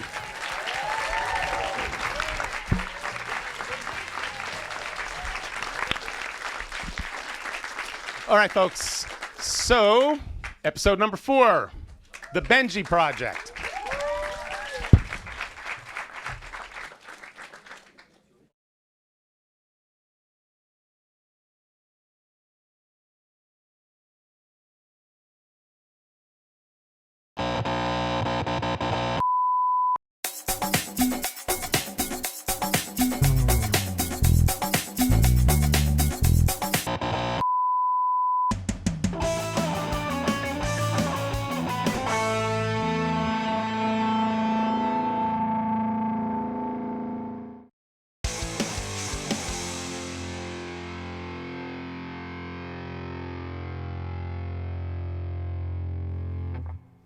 These groups are non-negotiable. In real life, you don't get to choose who you work with. Sometimes you work with complete strangers.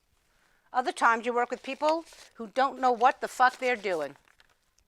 Even more other times you work with people you can't stand. The point is, no one cares who you work with.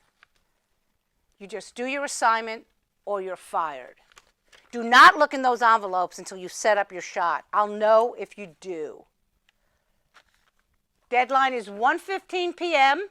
At that point, I expect all of you in the control room with your rough cuts uploaded and ready for viewing. Did I stutter? It's 1:15 p.m. Move it. Let's go. Do it. Go. Scatter. Let's go. Go. Go.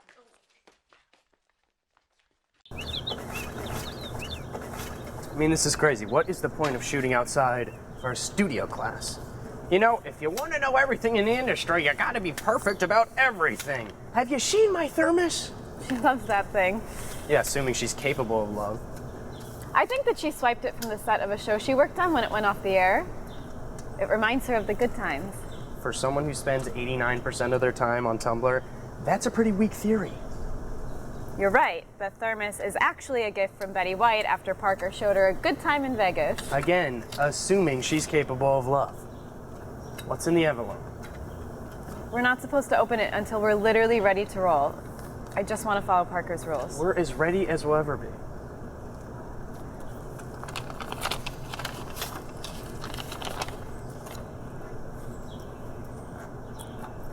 Unbelievable. What? She's messing with us. Who, the professor who gave the writers the outdoor scene with light meters and whatever the hell this thing is? So glad that it's you I get to do this with. Oh, were we being sarcastic now? Because if you want to do this by yourself, I could just leave you. You know, return the favor. You want to know what it says? Read it yourself.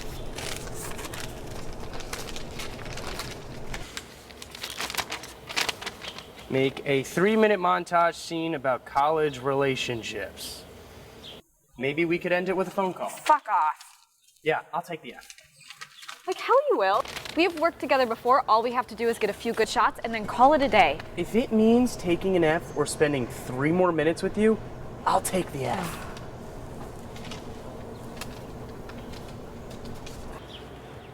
Hello? Okay, I'm not crazy We're gonna about shoot this. those turtles swimming through the pond. And that relates to relationships how? That turtle over there represents a vulnerable boy. A man, really, hiding behind a rough, leathery exterior. And you see that bitchy little frog over there on that lily pad?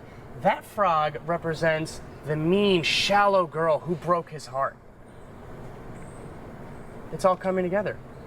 I mean, that turtle and that frog are just marinating in a pool of his own shit and algae. Throw in a couple koi fish, add in a Morrissey soundtrack, and boom! You have my life story. A story of redemption. A solitary man finds his strength. It's perfect.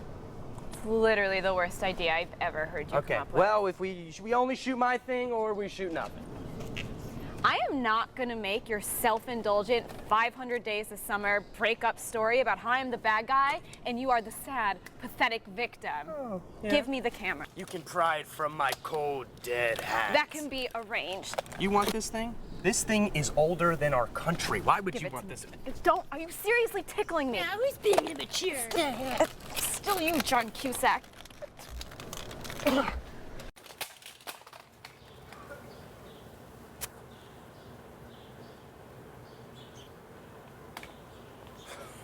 Too bad that camera doesn't have the same rough exterior as your precious turtles.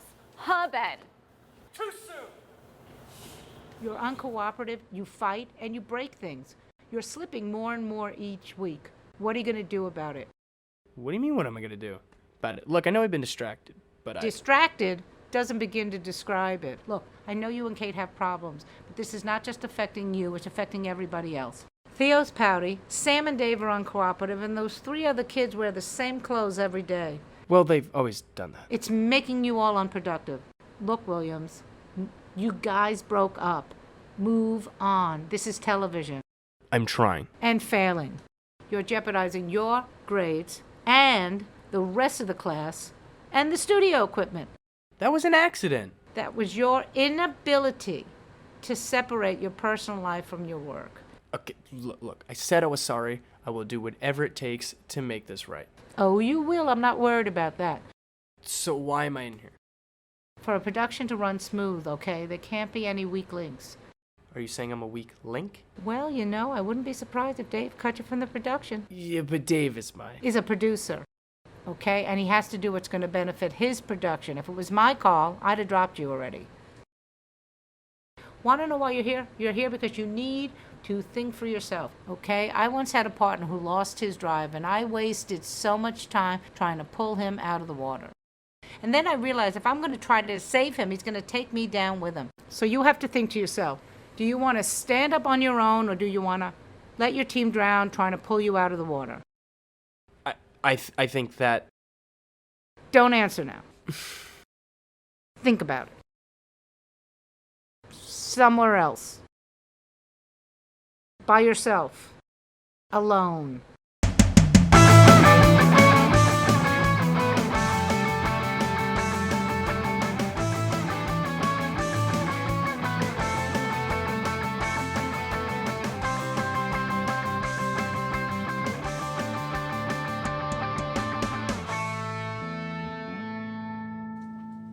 Some actors up here. Hope, Cameras, Colleen, and David.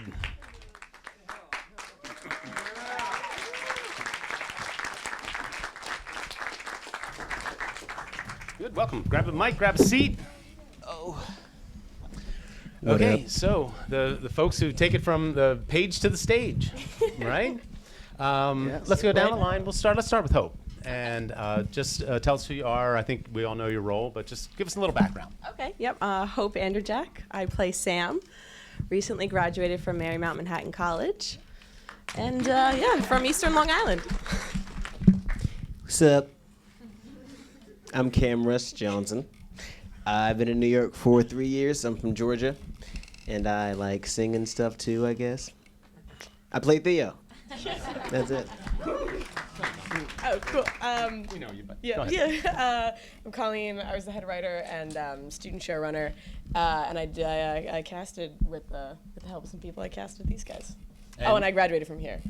Graduated, and Dave is also one of our students in Department of Television. Oh, Radio. yes, just graduated with Colleen. I also had the pleasure to be one of the writers and an actor in the show, so I think I had a really great experience with this, a really rare experience, and yeah, I'm from Philadelphia originally, moved here, and did this little project and went out with a bang, and now I actually live in California with Colleen, believe it or not. Yeah. Okay. Woo! Talk a little bit. We're very tan now, so we might be, yeah. Right.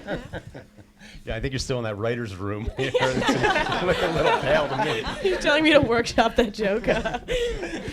So talk a little bit about your acting training.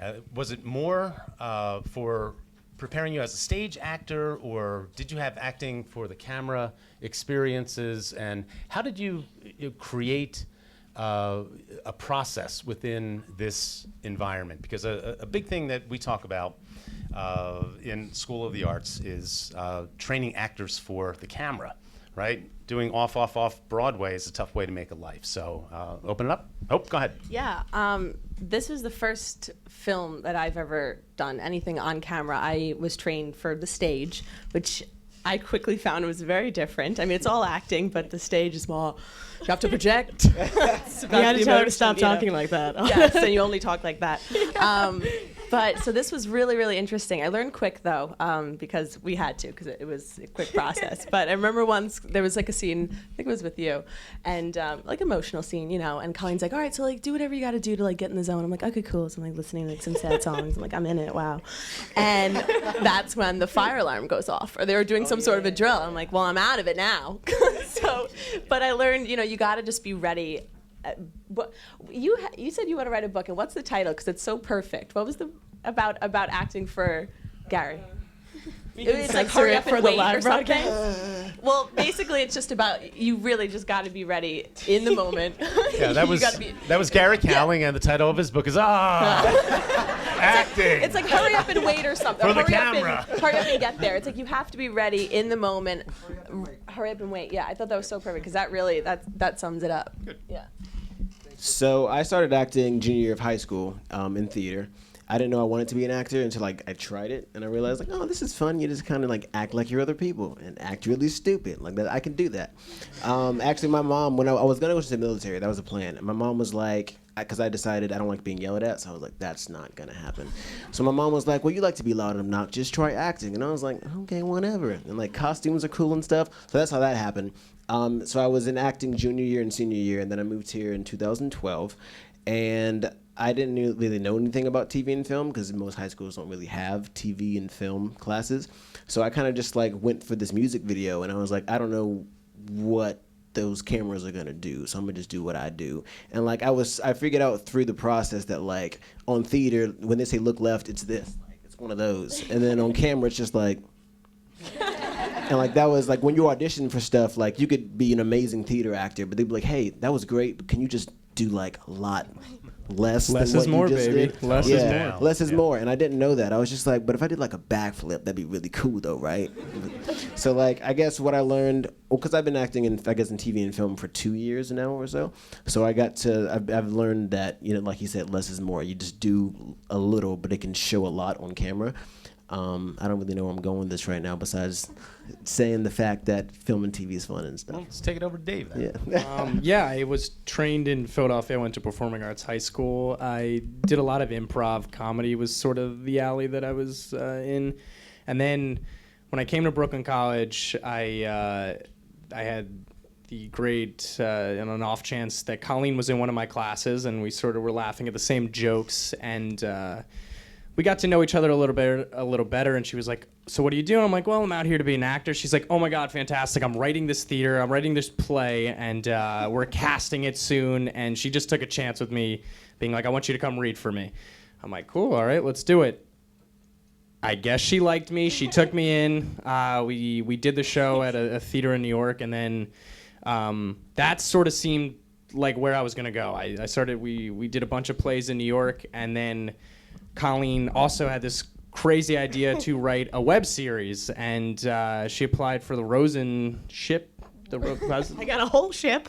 The Rosen Fellowship, which is a really cool thing that our school does. Really great. Where if you have this Crazy idea. Yeah. Well, I mean, you have to submit a lot of paperwork. You can't just be like, got an idea. Yeah. Yeah, and and you have a crazy idea, and if you really show your passion for it, they will give you money for it, and you go off and do it. And some people go, to Europe to study and learning. And Colleen had an idea for a web series, and luckily they took a shot and they said, you know what, go out, here's $5,000, make it. She wrote it, cast me in it, thankfully, and it debuted and it turned out really well, which actually got her the position, she's in for this project. If we didn't do the web series, I don't think we would be here right now. So, Colleen, being the leader of the trio was obviously a demanding role. And you leader. We were handled kind it of well. all one person. But a lot of go-gurts. Why don't you talk a little bit about casting? Yeah, for casting. this and how we ended up with these characters. Yeah, for sure. So obviously, as Dave mentioned, like I come from a theater background because in high school I was like, I got a bunch of plays, and people were like, all right, calm down, we'll put them on. So you get used to kind of like casting within the bubble of like, well, so and so from chemistry class might be good for this part, and like then you like write. But then like coming to New York was really exciting because it's like there are so many people here, and like working with Dave is really fun, and like we did just like happen to like sit next to us in this class, and like people would ask us after class, like, what are you guys laughing about up there? We're like, we don't know. And then winning the Rosen Fellowship and working with him on there. Yeah, it's funny because the Rosen is great, and like a lot of people used it to go like, someone went to India and like someone else went to like Iceland, and I went to my house in Long Island and I brought all my friends, and we made this thing in the woods. But it took place in a summer camp. It wasn't like a Blair Witch thing. But working with Dave on camera especially was great because that was my first directing and casting for camera. And Cameras is right. Like I'd be like, whoa, cool backflip if someone did that, but it's really like subtle and like chemistry became really clear that was really important. So flash forward to when we're writing the show, and Dave was in the writer's room, and he did a lot of reading for Ben whenever we would come in with scripts, and he would read the character. But like that wasn't... It was my plan from the beginning. No, it wasn't. No, he had. There were other. We saw other people for the role. Could you imagine if you didn't know that until right now? But no, just because you know. For I'm trying. Yeah. But yeah, Dave has such a great like command, and I love that like you're my friend, and like so I know you really well. But then also you're in the writers' room, which was kind of a newer thing for you. I mean, it was newer for all of us being in this thing. But then like when you get into a part, like you really like bring your all, which is cool. Like, and I know you can always step it up. Like when we were doing that first scene. Where you're on the chair yelling. I remember we were like doing that right over there. I kept being like, okay, cool, get more angry, like get higher on the chair. And Bethany's already so short. It was like, this is impossible to shoot anymore. But so I knew casting you would be like wonderful because you knew the voice and you knew the character so well. And then Hope and Cameras came to us in the first reading, when like was the first time we heard any of the characters out loud.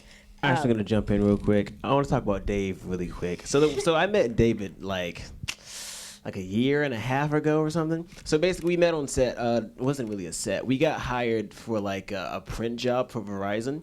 So basically what they did was they made us all get shirtless and they painted our chests, and that's Become when, like, friends real fast. That's when hashtag FOMO was like a big thing. FOMO was like the fear of missing out. So we were the FOMO boys. So there was like a hashtag guy. I think I was an O and he was like the F, I think. So like they took us to Madison Square and like took a picture of us in line like, woo, like at a hockey game. And like they pay us for that kind of stuff. If you want to be an actor, do it, because they pay you for no reason. So then like a year later, I post something on Facebook and he sends me a message like, dude, what up? I'm like, well, I remember when we first met, you were like over the moon on just getting everyone's contact on social media. You were like Instagram, Twitter. I'm like, this kid's a freak. Hashtag, can we say that's right? me. Okay. So he gets everyone's social media. He instantly follows me on everything, and I'm like, all right, I'm never gonna see this kid ever again. He is on my Facebook every single day, promoting what he's doing and saying the projects he's involved in.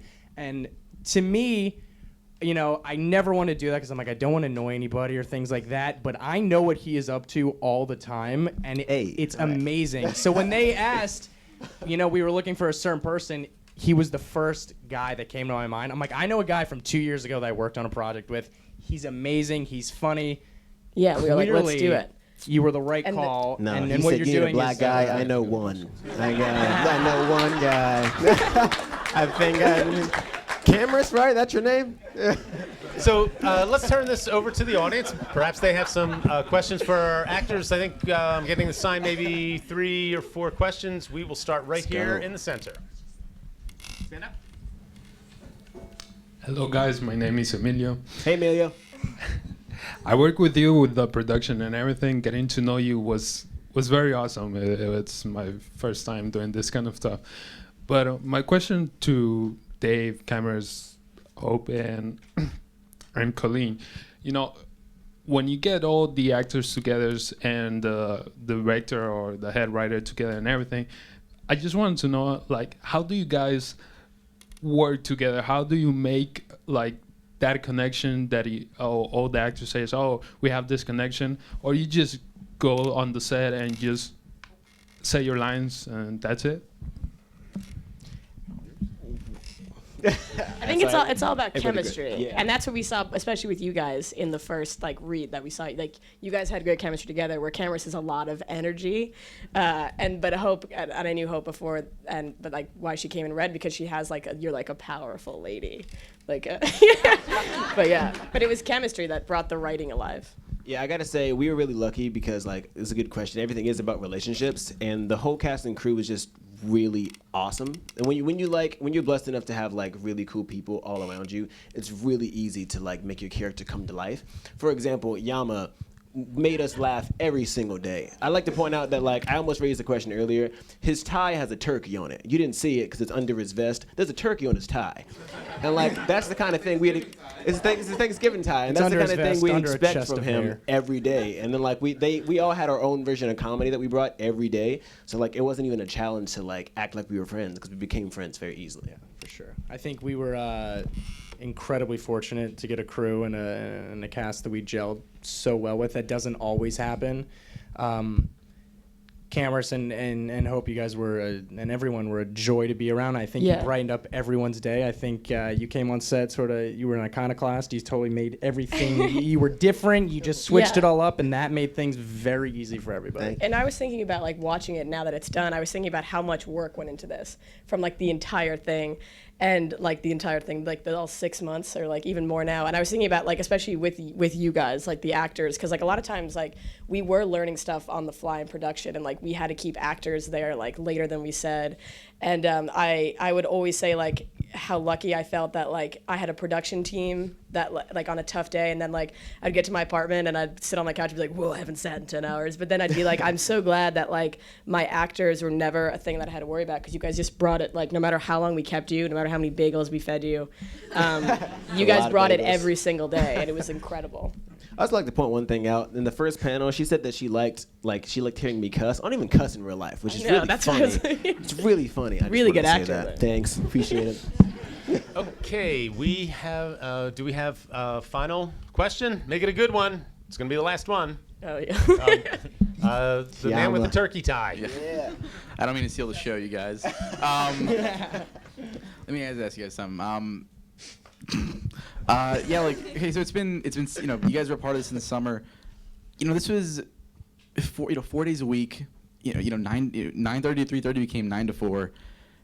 How did, you know, because I'm sure you guys did get tested, and we did have a fun time. But like, when you know, because you guys actors get frustration, of course, when like, you know, we're having some struggles every now and then. What motivates you? Is it the next scene that you're gonna do? Is it the next day? Is it the next line? Or is it just nailing your job? Or just like what motivates you to during the tough times? For me, it was you guys, the crew, and you could tell that everyone was so passionate about it. I mean, everyone working on it. You saw the drive, and that helped me get through it. And I mean, like doing a good job too, like self-satisfaction. But like, but mostly you guys. You were such a joy to work with, and there was not one moment where I was like, oh, they don't seem into it. Like, well, why am I here? You know, like we were all a team, and especially for something like this, it was definitely necessary, I think. And yeah, so it was you guys. It was. I gotta agree. Yeah. No, I mean, days when you're on set, and some days can really stink. I mean, that you can be waiting around forever. It just things aren't going your way. And I think you go home and you're like, I ate 20 bagels. I feel like crap. I didn't perform Big bagel well. budget. But then you sort of remember. You start thinking back on the day, and you sort of remember 1 or 2 moments where you had an amazing time. You're like, God, I really connected that part. I had such a good time. I wish we could do more takes. And I think just having that one take, that one shot, brings you back the next day. You're like, I want to get another shot at that. I want to do it the next day, and the next day, and the next day. Yeah, I gotta say, We had one day, it was Thanksgiving. It was a Thanksgiving shoot, because it was like Thanksgiving in June. And like, it was really self-contained. We had to shoot everything that day, because we only had that room for one day. And like, you know, so everyone's in their best Thanksgiving attire. And like, I was directing, and like, I think I got progressively like grayer as like just getting stressed. But then like that day was so incredibly fun, and like everyone, like we had a bunch of extras who were all wonderful. Gary makes a cameo in that scene, which is great. But like, you know, Hope and Cameras. Dave wasn't there. I was like, I finally get a break from this set, and then I find out it was the greatest day of all time. But yeah, like Hope and Cameras were each doing their character. Their characters felt so real, and they were doing it. They were showing off their strengths so much, and like we had such a blast that day. There was like an audio issue that I'm sure Ilya, we just had a good time, and like I literally went home and I made sure no one was in my apartment, and then I sang "We Are the Champions" while like exploding a beer, because I just had such a good time, and it reminds you what you do, everything that is stressful, and like, and you, Stuart, like you and Professor Dunphy, like really made this show happen for us. And like those moments, like I'm gonna remember those forever. You know, and like those make those, as a writer, and I'm sure actors are just similar when you get the script. But like when you sit at your computer and you get excited, like you remember that feeling of like spraying your PBR all over your window and then cleaning it up because the roommates are gonna come home. You know, no, you did this, but like that like joy of like we like really nailed it today. Like you guys made that happen, and like as like a writer, like you don't get to see that all the time, and it was very cool. Yeah, sorry. I wanted to say the first 4 episodes were kind of, I want to say rough. It was hard because we were figuring everything out in the beginning. And like she said, the 5th episode was so much fun. It was awesome. So I feel like, to answer the motivation question, every day in the beginning was like, okay, how can we get to where we want this to just be fun from now on. Because in the beginning it was just like work, like, oh, let's make this work, and then finally after that 5th episode, it was like, okay, how can we make every next episode just as fun as that one? So that I feel like that was kind of the motivation in the beginning, was to make it like work, and then the motivation after the 5th was like, okay, how can we just make this awesome? And that's kind of what happened. And it definitely shows. Like, you can tell we had a good time shooting this. Yeah, and also each episode you're working with a different director, so every person has a different image of what they want. They have a different way of talking to you, and sort of after the 5th episode or so, you get an idea about how every director works and how each person has their own ideas, and the chemistry just sort of created itself after that. Yeah. There you have it. This is what we do at Brooklyn College. This is what we do in the Department of Television and Radio. And so let's just give a big round of applause for all the students who participated, all our actors.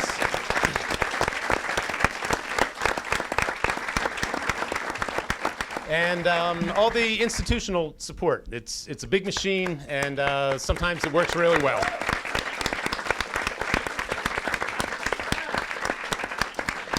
Thank you all for coming, and you have 8 more episodes over the next 6 weeks or so. So, good night, everybody.